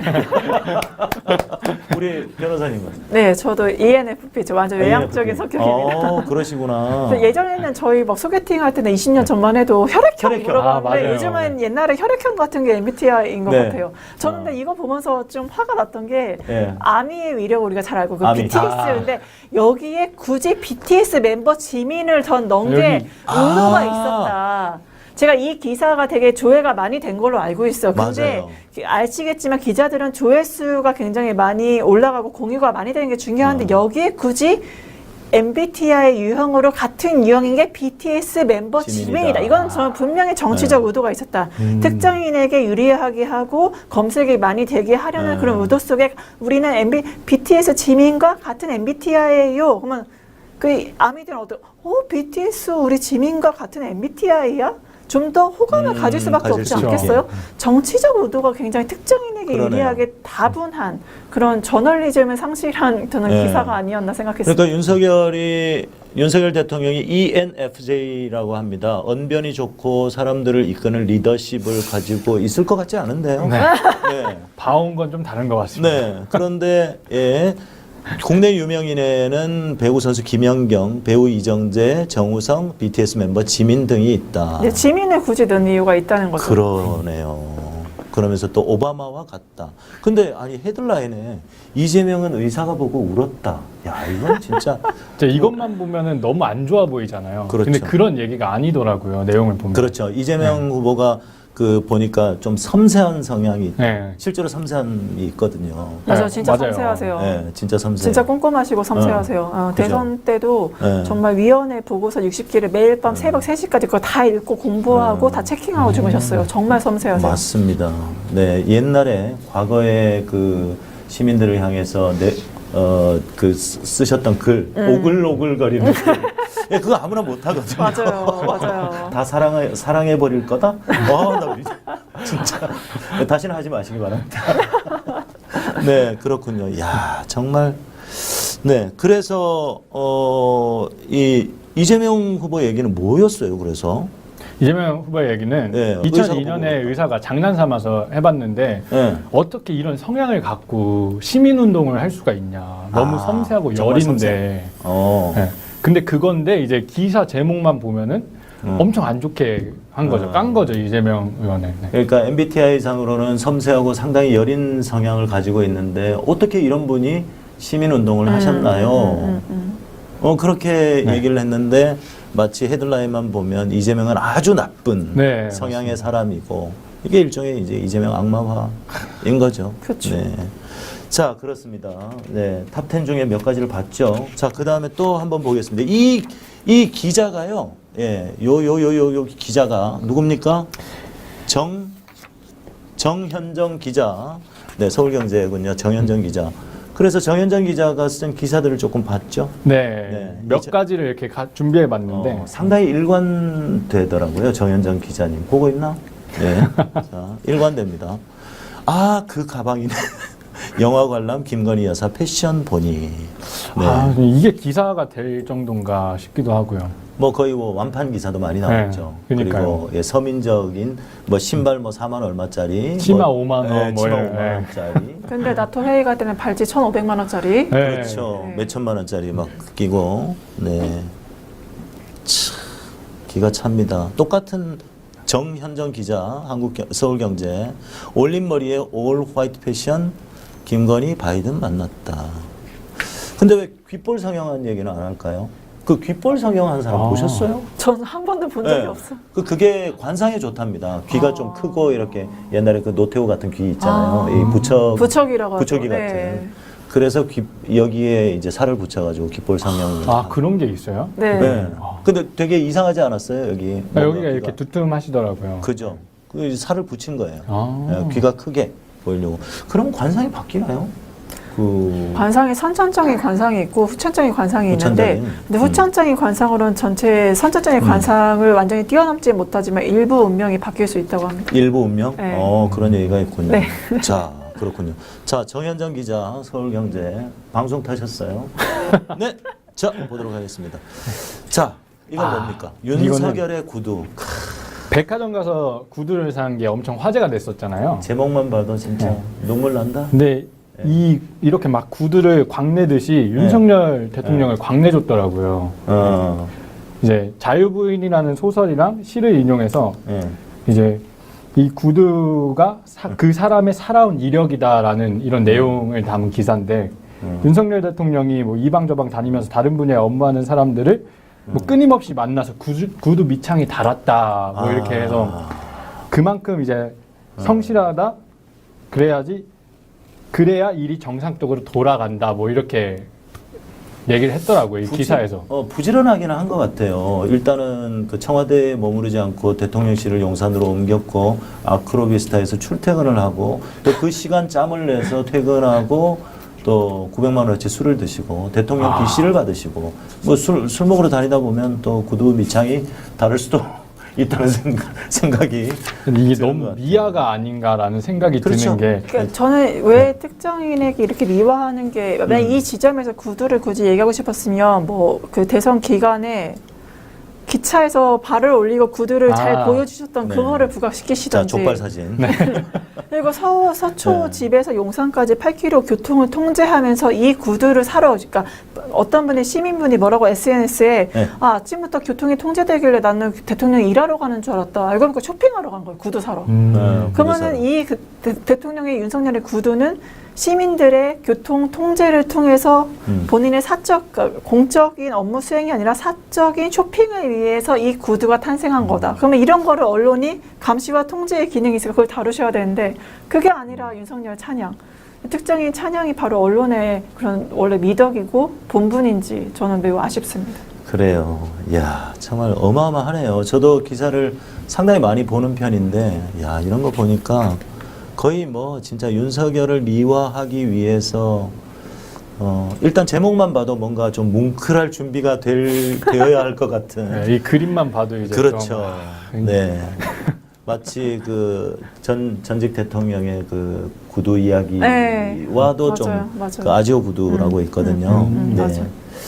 그러네요. 자, 그 다음에 또 유명한 그 기사가 있습니다. 설정샷. 이거 완전 상당히 자연스러워요. 아니 이렇게 하실 거면 아무런 빈 종이를 이렇게 하시고 나중에 설정샷이라고 비난을 받으시고 차라리 탁현민 비서관을 정말 부르셔서 좀 뭐 자문 좀 받으시던지 얼마나 멋있게 했어요. 이번에 광복절도 정말 저는 멋없는 곳에서 그게 뭐 그런 말씀 발언하는 것도 굉장히 현장의 메시지가 전달되는 서신 감흥이 적었다. 문재인 대통령께서 하실 때보다.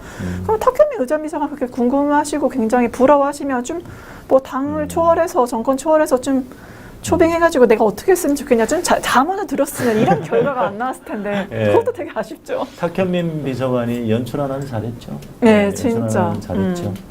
전달하는 메시지의 깊이나 그런 감흥이 정말 달라졌거든요. 자, 이 사진 백지 사진 이게 뭐 블라인드를 했다. 네, 모자이크 보안을 처리를 위해서 블러 처리를 했다. 보안을 위해서? 네. 아, 그래요? 이 모자이크 처리한 흔적이 있습니까? 그래서 제가 봤을 때 육안으로 봤을 때 아예 모르겠거든요. 네. 그냥 백지 같은데 이게 블러 처리를 해서 이렇다라고 네. 말하더라고요. 그리고 이 대표적인 나토 가기 전에 네. 나토 가서인가요? 가서였던 것 같기도 하고요. 그래서 이 컴퓨터 화면을 보면서 지금 이제 업무를 보는 그런 상황인데 빈 화면이에요. 빈 화면인데 보안을 위해서 이 화면을 가린 것뿐이다. 근데 이 손을 자세히 보시면 마우스에 손을 이렇게 얹었다. 들고 있는 게 아니고 손을 맞아. 이렇게 올리고 있어요. 마우스를 터치하지 않고 결벽증 있나 아무튼 그러면서 보안 때문에 이 빈 화면을 썼다. 아이고 너무 연출을 잘하시는 것 같아요. 예. 보면. 빈 화면 보며 업무 연출샷. 보안 때문에 의문이 풀렸답니다. 예, 보안 때문에 이런 빈 화면과 백지를 사용한 것이다라고 합니다. 헐겠다 이것들아. 자, 그다음 보겠습니다. 네, 연극 관람. 네, 이거 아니, 휴가에서 미국의 실제적인 의전 서열 2위인 낸시 펠로시를 패싱하고 맞습니다. 네. 대학로 연극을 보러 갔어요. 지하철 2호선? 2호선. 이게 또 상당히 서민적인 비정규직 이야기거든요. 네, 근데 맞습니다. 윤석열 정부가 하는 것은 전혀 또 이 반대되는 건데요. 그리고 예. 이 사진 여기는 안 나왔지만 네. 이게 끝나고 연극이 끝나고 배우들하고 술 마시고 있는데 다 배우들 경직돼 있고 각하가 어떻게 말했어요? 거의 이런 표정으로 이렇게 제대로 쉬지도 못하는 표정이 네. 나와요. 과연 배우들을 이거 고문하려고 간 건지 아니면 왜 이렇게 가신 건 잘 모르겠고 말씀드린 대로 펠로시 의장을 패싱하고서 이제 파이낸셜 타임즈가 뭐라고 네. 보도했냐면 이게 딱 두 가지. 윤석열 대통령이 연극 배우들과 만찬하는 사진과 펠로시 패싱하는 사진을 보내면서 이거 우리는 냉대당했다라고 외신이 전반적으로 다 보도를 맞아요. 하거든요. 이게 도대체 얼마나 많은 국익의 손해를 가져왔는지 본인이 전 체감하실지 모르겠습니다. 네. 그 연극 제목이 2호선 세입자. 2호선 세입자라는 2호선 세입자. 연극이었는데요. 예. 그리고 또 불과 얼마 전에 있었던 그 대우조선의 한 비정규직 노동자 파업, 예, 거기에 대해서는 또 뭐 강제 진압을 하겠다. 뭐 특공대 투입하겠다. 예, 특공대 그랬었죠. 투입하겠다든지 또 다른 용산 참사를 불러 일으킬 수도 있었던 맞아요. 그런 위기 즉발의 상황이었었죠. 예, 참, 예, 정말 이 어떻게 이렇게 포장을 합니까? 예, 너무 포장을 잘해주는 것 같아요. 제가 생각했을 때. 그러니까 이 연극 보러 가는 게 휴가 때 갔으면 기사 안 나와야 되는 거 아닌가요? 그러니까 아무래도 휴가니까 휴가니까 술 한 잔 정도는 해야 되지 않겠나 생각해서 진짜 맥주병에 소주병에 말아 드시는 걸 상당히 좋아해요. 네, 그래서 정말 폭탄 그거 뭐 어떤 분들은 뭐 코로 이렇게 드시는 걸 좋아한다는 얘기도 들었어요. 코로요? 네. 오. 왜냐하면 입으로 넘기면 너무 감흥이 너무 많이 감흥이 예. 없으니까 무슨 말인지 이제 알겠어요. 코로 그 폭탄주를 마신다는 얘기도 들었어요. 예, 그렇죠. 말아 드시는 걸 상당히 좋아하신다. 그래서 또 그 윤석열 대통령과 김건희 씨와 함께 또 이 나라를 말아 드시려고 지금 왕빨대를 꽂고 있는 게 아니냐. 그리고 또 윤석열 대통령, 윤석열 정부를 만들었던 자들도 지금 계속해서 청구서를 날리고 있다. 예, 그런 거죠. 예, 우리 변호사님 한숨 꺼지겠다. 네, 한숨밖에 안 나요. 예, 한숨을 아주 깊게 네. 쉬시네요. 예, 그렇습니다. 자, 그 휴가 중이라고 펠로시를 안 만난다고 했다가 왜 또 전화는 했을까요? 전화는? 전화를 너무 좋아하시는 거 아니에요? 전화를 좋아한다. 네. 하기야 그 폭우가 쏟아졌을 때도 전화로 지시를 하고 그러니까요. 대통령이 있는 곳이 컨트롤 타워고 예, 무슨 차로 무슨 위기관리센터가 움직이고 있다. 무슨 영화입니까? 007 영화도 그러지 못할 것 같은데. 저는 줏대 없어서 그런 것 같아요. 줏대가 없어서. 네, 왜냐하면 한미 동맹을 중시하고 바이든 방한했을 때 대대적 우리는 미국과의 네. 관계 얼마나 좋냐 막 홍보했잖아요. 네. 그러면 일관성 있게 가야지. 네. 갑자기 중국 눈치를 본다고 국익을 생각한다고 펠로시 패싱했는데 막상 이제 우리 휴가에 못 만나 이랬더니 네. 주변에서 야 뭐 보수 진영 진영에서 분명히 얘기가 있어요. 미쳤어, 만나야지. 미국 패싱하면 어쩌겠다는 거야. 이게 있으니까 내가 이미 휴가를 해서 못 만난다고 했는데 만나지는 못하겠고 그렇다고 뭔가 아무것도 안 하기에는 뭐 굉장히 비난을 받을 것 같고 후회될 것 같고 그래서 중국은 눈치는 봐야겠고 어떻게 하지 하다가 그래서 전화 통화를 한 게 아닌가. 그 바이든이 나토에서 윤석열 얼굴 안 보고 이렇게 노룩 악수를 했잖아요. 네. 거기에 대한 소심한 복수가 아닌가. 그래서 나도 꿈틀 할 줄 알아. 그래서 나 펠로시 안 만날 거야. 예? 뭐 그러지 않는 그런 게 아닌가 생각도 들고요. 아무튼 전화하는 걸 상당히 좋아해요. 네, 그런 것 그리고 같습니다. 메시지 하는 거, 뭐 텔레그램, 뭐 텔레그램. 네, 애정하는. 고성동 워낙 네. 유명하고. 네. 예. 체리따봉인가요? 그게? 텔레그램. 체리따봉. 예, 체리따봉. 예. 그래서 또 이준석이 지금 맹공을 퍼붓고 있죠. 네, 예. 대단합니다. 이 국민의힘 상황 대단합니까? 이준석 맹공은 지금 완전 정말 대단하죠. 핫 이슈죠. 예. 뜨거운 감자죠. 그러니까 뭐 더 이상 물러설 곳이 없기 때문에 네. 진짜 왜 쥐도 그 막다른 골목에 있으면 고양이에게 고양이 문다. 덤빈다고 네, 하지 맞아, 않습니까? 맞아. 그런 것처럼 예, 이준석의 이 정치 여정이 어떻게 될지도 상당히 궁금하긴 하네요. 자, 그 다음에요. 자, 이제 보겠습니다. 시간이 많이 지났는데. 자, 그 다음 뉴스 한번 볼까요? 자, 네, 윤석열의 100일 vs 이준석, 이재명의 100일. 뭐, 제목만 봐도, 자, 윤석열의 100일은 뭐, 좋았다. 이준석이나 이재명의 100일은 안 좋다. 뭐, 이런 얘기 같아요. 네, 자, 맞습니다. 이 내용은 뭡니까? 그냥 예.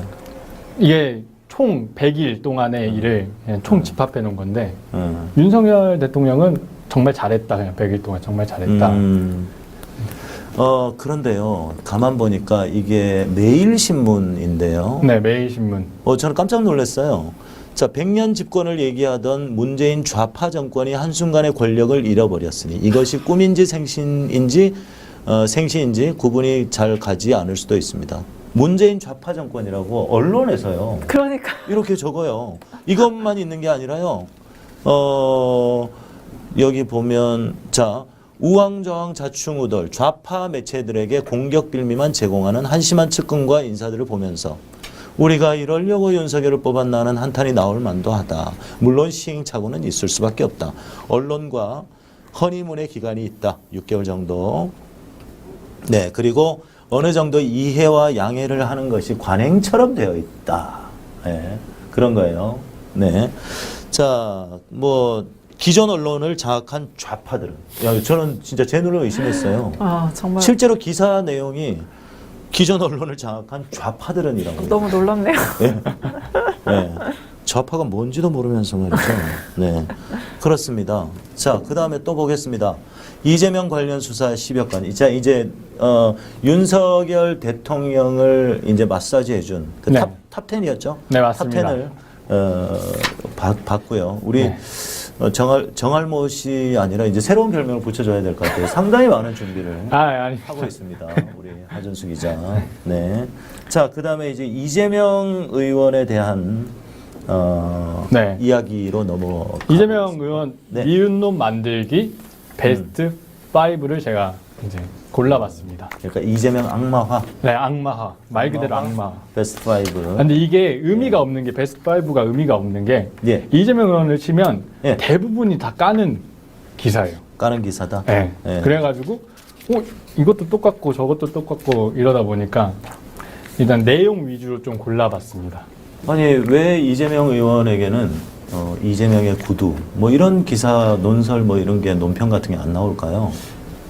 언론한테 위협이 되는 사람이 위협이 되는. 네, 그러지 그렇죠. 않을까요? 자, 언론 카르텔, 언론 권력은 소위 말하는 기득권 네, 카르텔 맞습니다. 속에 네. 있죠.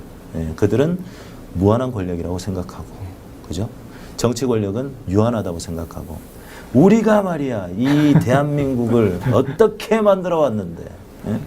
우리가 마음만 먹으면 대통령도 만들 수 있고 대통령 끌어낼 수도 있어. 그런 자들이에요. 그런 자들에게 이재명이라는 정치인은 위협이 되는 것 같습니다. 실제로 바꿀 것 같으니까. 바꿔버릴 것 같으니까. 불편하죠. 기득권이 불편하죠. 아니고 여의도 정치인들에게 빚이 없어요. 네, 빚이 없다. 없다는 거는 본인이 네. 개혁하고자 하는 의지가 있으면 그 방향대로 추진할 수 있다는 거죠. 그렇죠. 빚이 있으면 그 관계성을 다 고려를 하면서 약간의 양보, 타협 이렇게 갈 수밖에 없는데 빚이 없는 사람이라는 게 기존 기성, 여의도 정치인들은 굉장히 위협적인 존재일 수밖에 없다. 네, 여기서 예고되지 않은 기습 질문 들어가도록 하겠습니다. 우리. 예, 쉽게 보내드릴 수가 없고요.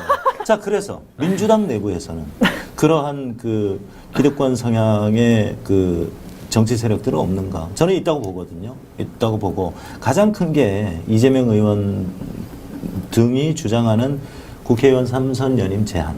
이게 상당히 컸다고 봅니다.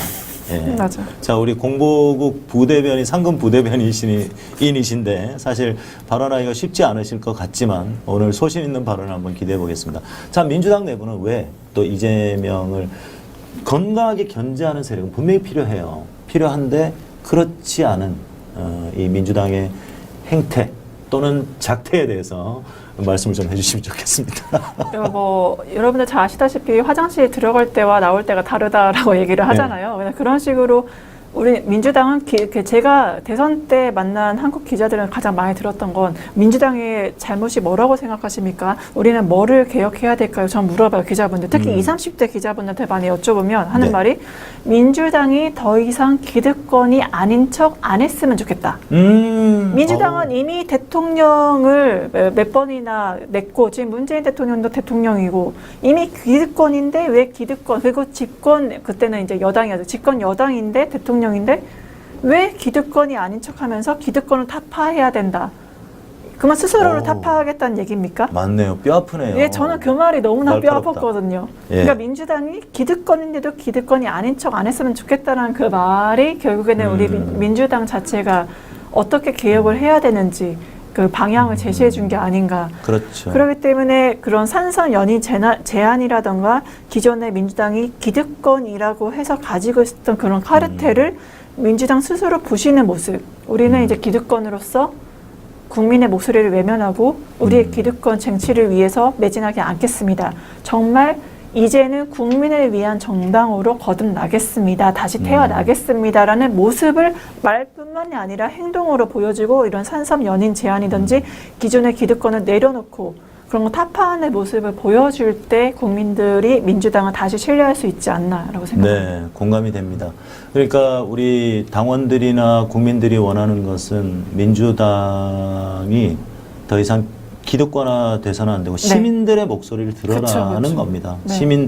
주권자 시민들의 목소리를 듣고 민주당이 올바로 개혁을 하는데 변화에 앞장서라. 그래서 이 이재명 의원이라는 인물을 통해서 지난 대선 후보였고요.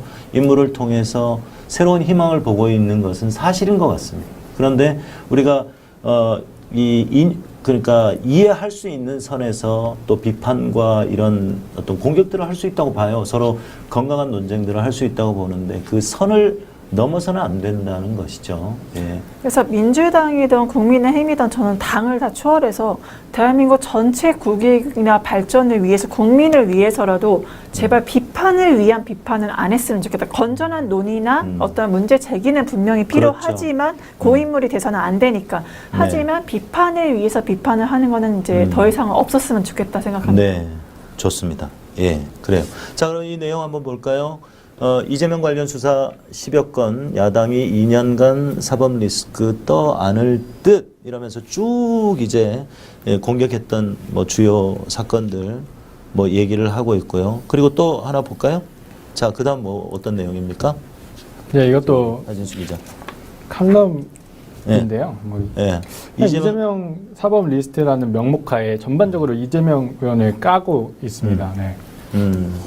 깐다는 말이 무슨 말입니까? 양파도 아니고.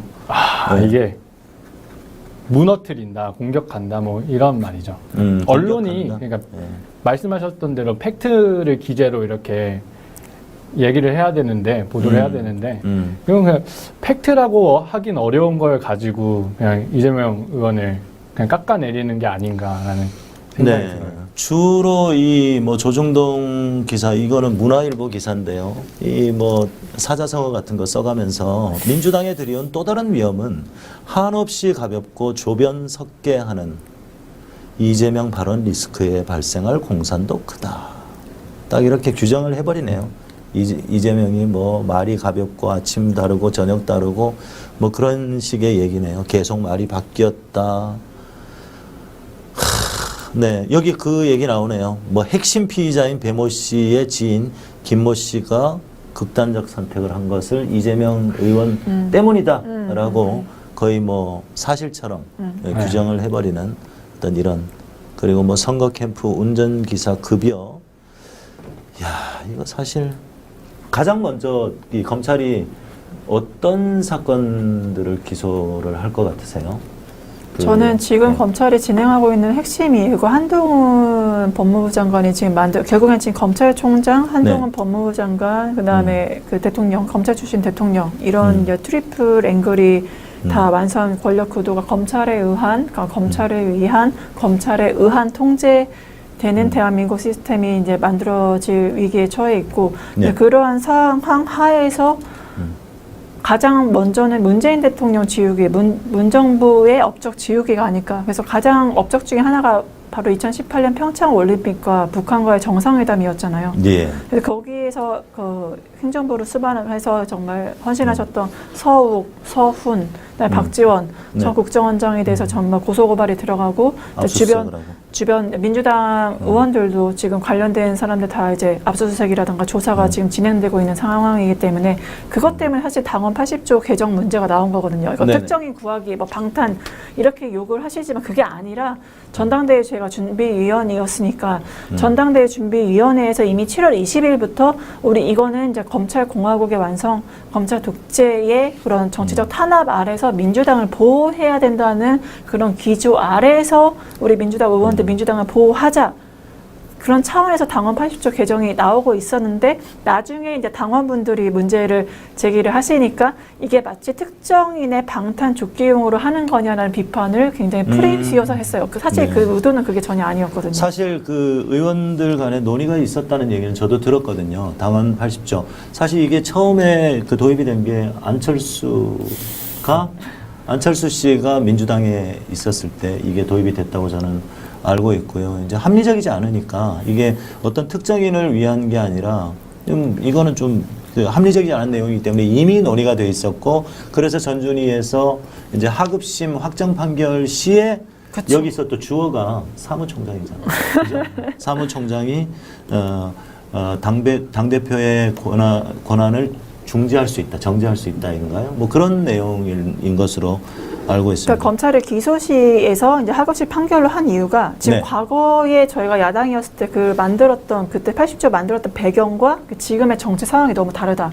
지금은 최초의 검찰 공화국이 만들어졌고 검찰 출신의 대통령과 검찰총장과 그리고 수사가 전방위적으로 이제 저희가 정치 보복이 지금 진행되고 있는 상황이잖아요. 정치적인 압박이. 그러니까 검찰에 의한 정치 압박이 진행되고 있는 그런 특수한 상황이기 때문에 이 당원 80조에 대한 개정이 정말 불가피하다라는 그런 기본적인 문제점을 다 공유하고 있었고, 그래서 전준위에서 7월 20일부터 이거에 대한 문제가 계속 제기가 됐던 거거든요. 네네네. 근데 이거를 방탄조끼다, 뭐 누구 특정인에 위한 거다 프레임을 씌우는 거는 저는 좀 바람직하지 않다 생각합니다. 그럼 왜 꽤 많은 의원들이 여기에서 반대 의견을 냈을까요? 특히 중진 의원들이 반대 의견을 많이 냈어요. 우상호 의원도 마찬가지고. 우상호 의원도. 그러니까 오해받기 싫으셨던 것 같아요. 그러니까 왜냐하면은 그 1조가 기소시에 그 당직이 정지가 되고 대신 3조에서는 거기서 윤리심판원의 그렇죠.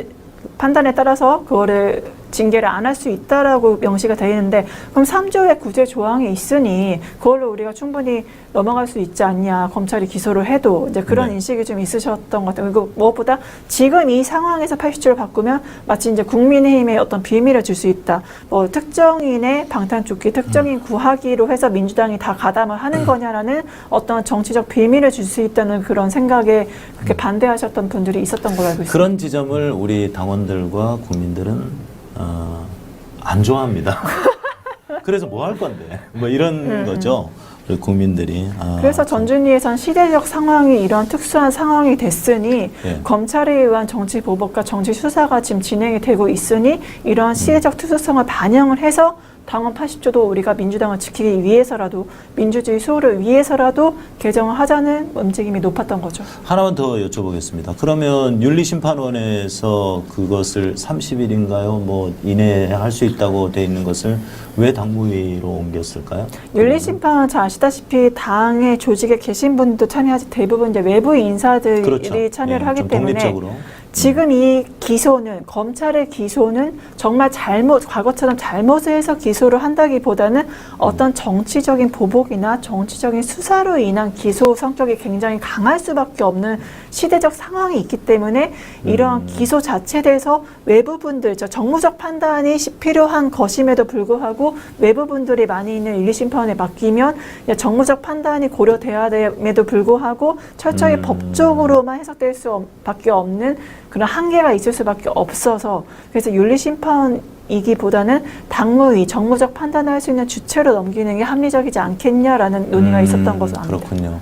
근데 일부에서는 또 당무위는 어떻게 믿느냐. 이재명 안 좋아하는 사람도 많을 텐데 뭐 이런 의견도 있습니다. 오히려 반대로 당무위의 대표는 당대표가 거기 합류를 해서 위원회를 하기 때문에 오히려 당대표 셀프로서 자기 구제를 하는 게 아니냐는 비판도 지금 존재를 맞아요. 합니다. 그렇죠. 예. 그렇습니다. 네, 오늘 약간 좀 정말 어려운 질문들도 지금 기습적으로 들어가고 있습니다. 다음부터 안 나오시면 안 돼요. 아니요, 저 불러주시면 무조건 나옵니다. 알겠습니다. 고맙습니다. 자, 그래서 이런 기사가 또 있어요. 이재명 수사가 국기문란이라고. 이 내용은 보면 노골적으로 그냥 이재명 네. 나쁜 사람 뭐 이런 나쁜 식으로 사람 만들기. 예, 아예 그냥 씨를 말리기 위해서 그렇게 하는 것 같아요. 이 주 내용이 뭡니까, 우리 하요원? 주 내용은 이제 네. 이재명 의원이 검검 수사에 대해서 이건 심각한 국기문란이다 네. 라고 말한 게 이 이제 고와 쓴 칼럼께서 이제 이게 왜 국기문란이냐 수사가 있어서 수사를 하는 건데 뭐 정치적 혐의가 개입이 있어서 아니다. 수사하는 혐의가 건데. 있어서 수사하는 건데 예. 뭐 그런 내용을 다뤘다고 예. 적혀 있어요. 그렇군요. 이런 사람들은 이제 현 정권에 뭔가 그래도 이 버프를 혜택을 좀 받지 않을까. 예. 옛날에 그거 아세요? 그 삼성의 미전실 그 장충기 그 문자가 이 공개가 된 적이 있었거든요. 네. 주요 정치인들 포함해서요. 네. 아이고 잘 지내시지요. 제가 이 뭐 방송에서 삼성 휴대폰 갤럭시 얼마를 들고 뭐 어떻게 했습니다. 나 당신들 이렇게 찬양하고 뭐 했으니까 나 좀 잘 봐주시오. 뭐 이런 거예요. 그러니까 삼성의 그 미래전략실, 미전실이라고 있어요. 그 장충기라는 실세가 있는데 거기에 그냥 충성하는 그런 문자들이 공개된 적이 한 번 있었어요. 거기에 보면 정치인도 있고 뭐 언론인도 있고 특히 이제 언론인들이 많죠. 거기에 보면은 이제 그들끼리 소통하고 있는 거죠. 소통하면서 참 아주 악의적인 그런 기사라고 생각을 하고 자 다음이 정말 웃깁니다. 다음 기사가 네 국힘 이재명 술집에서 여성 콕 찌르고 도망 자칫 성범죄 될 수 있는 만행이다. 야 이거 어디 기사입니까 도대체? 조선일보 기사인 것 같은데요. 네. 예, 잣선일보 기사이군요. 네, 콕 찌르고 도망갔대요. 근데 저는 이거는 이재명 후보님을 아시는 분이라면 기자님이 아셨다면 이렇게 못 쓰실 것 같아요. 왜냐하면 당연하죠. 네. 대선 때 제가 이재명 후보님 수행해서 모시고 지방선거 때도 이제 보면은 저한테도 이제 저 보면 반가우시니까 저를 이렇게 꼭 찌르시거든요. 그러니까 되게 제가 본인이 반갑거나 친감을 느끼는 사람에게 본인이 한없이 애정 표현을 하시는 분이세요. 그렇죠. 되게 잔정도 네, 많고. 되게 잔정도 되게 많으시고 그런 분이라 그러니까 말로 하시던지 막 반가워하시고 이렇게 왔어 하면서 이렇게 꼭 찌르시는 그렇죠. 그 성격 저한테도 그럼 그런 저한테도 거죠. 했던 게 그러면 성범죄입니까? 상당히 정말 아니거든요. 민감한 부분 뭐 이렇게 옆구리를 찌른다가 이거는 네. 조금 상당히 좀 그럴 놀랄 수 수도 있죠. 있죠. 네. 그런데 이제 네. 이런 데를 이렇게 건드린다거나 이런 정도를 가지고 그러니까요. 콕 찌르고 도망갔다? 당사자가 그리고 불쾌함을 표시한 게 아니잖아요. 아니죠. 아닌데도 기사가 이렇게 됐다는 게 참 놀라리는 거죠. 예, 공교롭게도 피해를 입은 시민은 모두 여성이었다. 공교롭게도 피해를 입은. 예.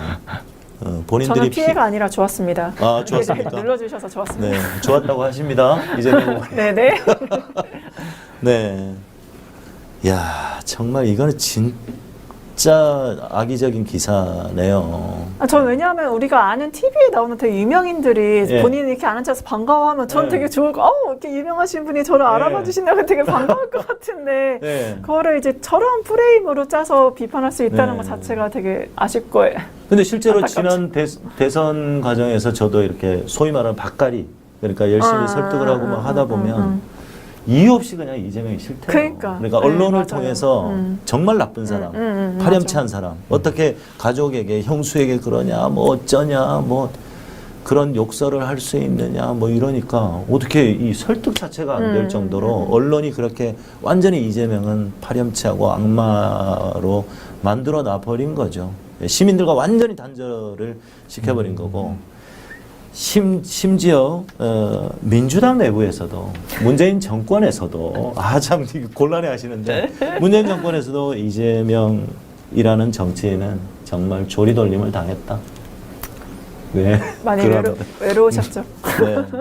자, 외로우셨다고 하십니다. 자, 마지막 기사 한번 보겠습니다. 자, 이재명 책 제목 보더니 고개 휙 사인 거부당한 여성. 무슨 일? 자, 이 책인데요. 이 책이요. 굿바이 이재명이라는 책이에요. 예. 아니, 저는 상대방이 이해가 안 가도 제가 항상 하는 게 역지사지예요. 그 사람 네. 입장에서. 그러면은 굿바이 윤석열 하고서 윤석열 대통령한테 한번 줘보세요. 윤석열한테 저에 대해서 이렇게 비판하는 좋은 책을 써주셨군요. 사인하시겠습니까? 저는 그걸 물어보고 싶거든요. 네. 저였어도 사인 안 했을 것 같아요. 거부했을 것 같아요. 네. 예. 알겠습니다. 야, 정말. 아니, 그런 책을 갖다 주면서 사인을 해달라고 하는 것은 그 사람이 악의적인 거죠. 그렇죠. 그건 네. 예의가 아닌 것인데, 네. 그 황기자 TV에 보니까 그 장면이 나오더라고요. 이렇게 건네줬는데, 사인을 하려고 보다가 그냥 줬어요. 그냥 무덤덤하게 그냥 줬지, 화낸 것도 아니에요. 화낸 것도 아니고 그냥 준 건데, 그거를, 휙 하고 사인 거부했다. 뭐 이런 악의적인 기사들을 썼네요. 자, 이렇게 시민들과 또 한 정치인을 단절을 시키고자 한다. 언론이 균형추를 잃었다. 예, 그런 생각이 듭니다.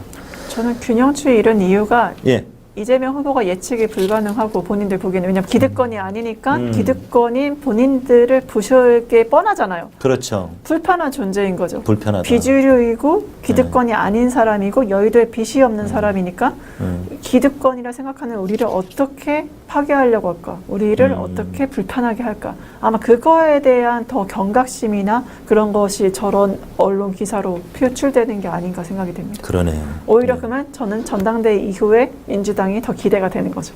네. 전당대회 이후의 민주당 많은 국민들이 기대를 하고 있어요. 이번에 전당대회의 그 일반 국민 여론조사가 25%인데요. 네. 1차는 이미 진행됐고 이제 8월 28일에 2차가 발표가 되는데 1차에서 거의 80%가 나왔어요. 오. 이재명 당대표 돼야 된다라는 여론들이 그만큼 현 윤석열 정부에 대한 그 실망감을 새로운 기대로 또 이재명이 이끄는 민주당 반드시 민주당이 여기에서 변화된 모습을 보여줘야 되는데 당연하죠. 얼마 전에 박찬대 최고위원 후보가 그런 말씀을 하시더군요. 반사 이익에 기대지 않고 민주당 변화에 앞장서겠다. 그 말 참 마음에 들어요. 반사 이익. 그러니까 상대방만 까고 상대방만 공격하면 그게 우리에게 표로 돌아올 맞아요. 것이다가 아니라 맞아. 우리가 국민의 선택을 받을 수 있도록 준비하는 것. 이게 상당히 중요하다는 맞아. 생각이어서 민주당이 이제 변해야 될 시간이다. 이제 새로운 그 개혁 지도부가 구성이 되고 난 다음에는 이제 민주당을 제대로 바꿔내는 당원 당규 또 뭐 대의원 제도 폐지하라고 많은 국민들이 당원들이 요구를 하시는데 그런 불합리한 부분들을 바꿔내는 것이 진짜 필요하다. 그래서 국민들이 민주당을 선택하고 싶게 만드는. 맞아. 예, 그래서 야 나도 민주당 권리당원 하고 싶다. 권리당원이세요? 아닙니다. 아니죠. 네, 좋은 정보 감사드리고요. 자, 권리당원 가입합시다 우리. 네, 한 달에 알겠습니다. 1,000원이면 돼요. 아, 네. 1,000원. 민주당을 한번 아끼지 바꿔 않겠습니다. 보셨으면 좋겠습니다. 윤석열이 이야기했던 이 공정, 상식, 자유민주주의 뭐 항상 하는 얘기가 윤석열이 가장 많이 하는 말이 뭔지 아세요? 자유. 아니요. 글쎄. 글쎄. 네, 글쎄가 가장 많이 하는 말이더라고요. 저는 근데 자유를 뭐 33번, 막 35번 이렇게 얘기하시는 거 보고 아, 네. 집안에서 자유가 없으셔서 본인의 자유를 외치시는 건가 그런 것 그 같기도 생각도 합니다. 했습니다. 어릴 때부터 엄한 부모님에게 대학교 다닐 때 뭐 썰이를 했다고 서리를 해가지고 무슨 고무호수로 아버지한테 엎드려 뻗쳐 해가지고 맞았다고 상당히 엄하게 자랐다는 얘기가 있어요. 그래서 그런지 강자에게는 굴종하는 모습, 그러니까 찍소리도 못하는 모습. 그 다음에 이 약자에게는 그러니까 약간 그 동네 이 골목대장 코스프레를 좀 하는 게 오야봉이라고도 네, 하시더라고요. 그렇죠. 그러니까 동네 바보형은 아닌 것 같고 아무튼 골목대장 코스프레. 아니 구수나 했고 자기 선배 기수들 검찰에서요. 선배 기수들이지만 다 형이라고 부르고 나이가 9살 차이 나니까 그죠? 형이라고 부르고 술 잘 사주고 밥 잘 사주고 밥 잘 사주는 동네 형인 거지. 좋은 형. 예, 그렇죠. 그러니까 딱 그런 그 놀이를 한다고 생각해요. 지금 윤석열 정부 100일이 지난 시점에서 이 모든 것이 윤석열의 머리에서 나온다고 생각지 않아요. 저는 별 생각이 없을 것 같고 해보니까 참 힘드네. 좀 하기 싫다. 이런 마음이 들지는 않나. 그래서 실제로 본인이 이렇게 말씀하셨잖아요. 그 선거 유세 다닐 때가 제일 좋았다고. 유세 다닐 때. 그러면서 이거 있잖아요. 네, 어떻게 이거 제일 그다음에 이거 니들이 뽑았잖아. 이러고 있어요. 야, 니들이 뽑았잖아. 좋아, 빠르게 가. 뭐 이런 좋아, 거. 빠르게 가. 네, 도어스태핑에서 가장 많이 쓴 단어. 글쎄, 라고 합니다. 자, 이제 마무리를 해보도록 하겠습니다. 예. 자, 왜 수구 언론들이 이런 가짜 뉴스를 퍼뜨리고 또 MSG를 쳐서 조미료까지 쳐서 이 국민들을 잘못된 정보로 호도시키려고 하느냐? 그들의 특별한 의도가 있을 것이다. 이것들을 우리가 구분해내고 간파해내고 바로 볼 수 있는 시각들을 우리 시민들이 국민들이 가져야 될 필요가 있다. 이렇게 생각을 합니다. 좀 거의 이제 2시간 가까이 다 돼가는데 오늘 조금 길게 했어요. 7시 반에 시작을 했으니까 좀 오늘 하요원 오늘 준비를 상당히 잘해 오셨는데 네, 하준소이 감사합니다. 네, 어떠셨어요? 좀 아쉬움은 없으셨어요? 아쉬운 게 제가 준비해온 걸 네. 너무 어버버버 해가지고 그게 좀 아쉽긴 하고. 근데 카메라를 정말 잘 받으시는 것 같아요. 아니 원래 실물이 원래 더 잘생기셨으니까.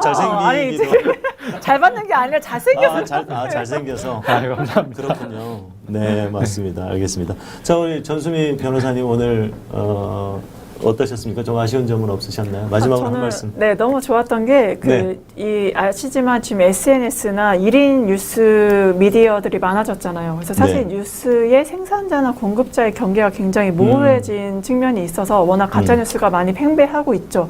근데 특히 저는 팩트TV가 저는 희망을 본 게 이러한 저널리즘 원칙을 지키면서도 사실 확인을 통해서 국민들에게, 우리 시민들에게 정확한 정보를 제공하는 정말 저널리즘 원칙을 고수하는 그런 아름다운 그런 매체가 아닌가라는 재확인할 수 있어서 너무 좋았습니다. 감사합니다. 네. 그렇습니다. 자, 이제 마무리를 하도록 하겠습니다. 팩트TV가 이제 보도 채널로 가기 위해서 이렇게 이제 간판 프로그램들을 하나씩 만들어 가고 있어요. 그 첫 번째 출발이 팩트헌터인데 평소에 아까 방송 전에 제가 잠깐 말씀드렸더니만 제 그 개인 유튜브 방송을 본다고 하시더라고요. 저 예, 옆에 지금 연예인이 앉아 아이고, 왜 계십니다. 너무 이러십니까? 설렙니다 지금. 예, 언젠가는 제가 팩트헌터에서 노래를 불러드리는 시간도 너무 좋아요. 있지 않을까 생각을 합니다. 자, 팩트TV가 이제 보도 채널로 성장을 하기 위해서 국민주주 모집을 하고 있습니다. 지금 한 200여 분 넘게 참여하고 계신데 2,886구자, 6구자가 지금 모집이 됐고요. 앞으로 이제 보도 채널로 가기 위해서는 상당히 많은 비용이 필요해요. 한 400억 정도 필요하다고 하더라고요. YTN 같은 이런 보도 채널이 되기 위해서.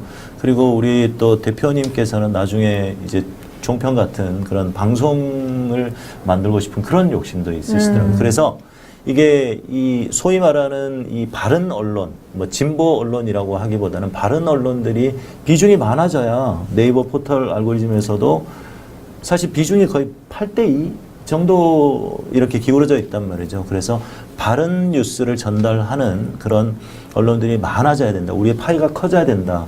라고 말씀을 하시더라고요. 그래서 팩트TV가 보도 채널로 바른 언론으로서 자리매김을 하기 위해서 국민주주 모집을 합니다. 예, 더 많이 참여해 주시고 또 앞으로도 지켜봐 주시면 좋겠습니다. 여전히 조금 선선해지긴 했습니다만은 여전히 날씨가 덥습니다. 예, 낮에는 상당히 많이 덥기도 하고요. 비가 언제 또 다시 올지도 모르겠고 이제 거의 끝나기는 했습니다만은 그리고 수해 복구는 최소한 한 달이 걸린다고 하더라고요. 제가 현장에 가보니까 나경원 그 전 의원은 과거의 의원이죠. 나경원 전 의원은 국회의원들 데리고 와서 언론 데리고 와서 그렇게 쇼를 했다면 지금 동작을의 국회의원인 이수진 의원은요. 지금 2주째 그 지역 주민들을 만나고 피해 사례를 확인하고 자원봉사자들과 함께 지금 복구 작업에 매진하고 있어요. 기자 하나 안 데리고. 예, 그게 진짜 정치인의 모습이 아닌가 생각을 하고 또 저희 독자분들도 많이 계신데 자원봉사하러 가시고요. 심지어는 대전에서 올라와서 하룻밤 자고 동작을에 자봉하고 집회 갔다가 내려가시고 이런 분들도 계시고 그게 진짜 시민의 모습이다. 저는 그런 생각을 합니다. 수해를 당하신 우리 시민 여러분들께 정말 위로의 말씀을 드리고 우리 주변을 다시 한번 돌아봐 주셨으면 좋겠습니다. 그리고 이 정부가 이 수해 입으신 분들에게 넉넉한 보상이 이루어져야 된다라는 생각입니다. 국민들을 위해서 국가는 존재하는 것이니까요. 자, 팩트헌터 오늘 2화 마치려고 하는데요. 더 바른 언론으로 우리가 단순히 문제 제기만 하는 것이 아니라 정말 의미 있는 질문들을 던지는 방송으로 가도록 하겠습니다. 그리고 우리 하준수 의원이 성장하는 모습을 잘 나온다 성장하는 모습을 계속 지켜봐 주시기 바라겠습니다. 다음 주에도 알찬 내용으로 여러분들 만나 뵙도록 하겠습니다. 오늘 참여해 주신 두 분 감사합니다. 고맙습니다. 감사합니다. 안녕. 감사합니다. 그동안 팩트TV는 일방적으로 편파적인 언론 환경 속에서 제도 언론이 전하지 않는 진실을 국민들에게 알리는 대한 언론의 역할을 훌륭하게 해왔습니다.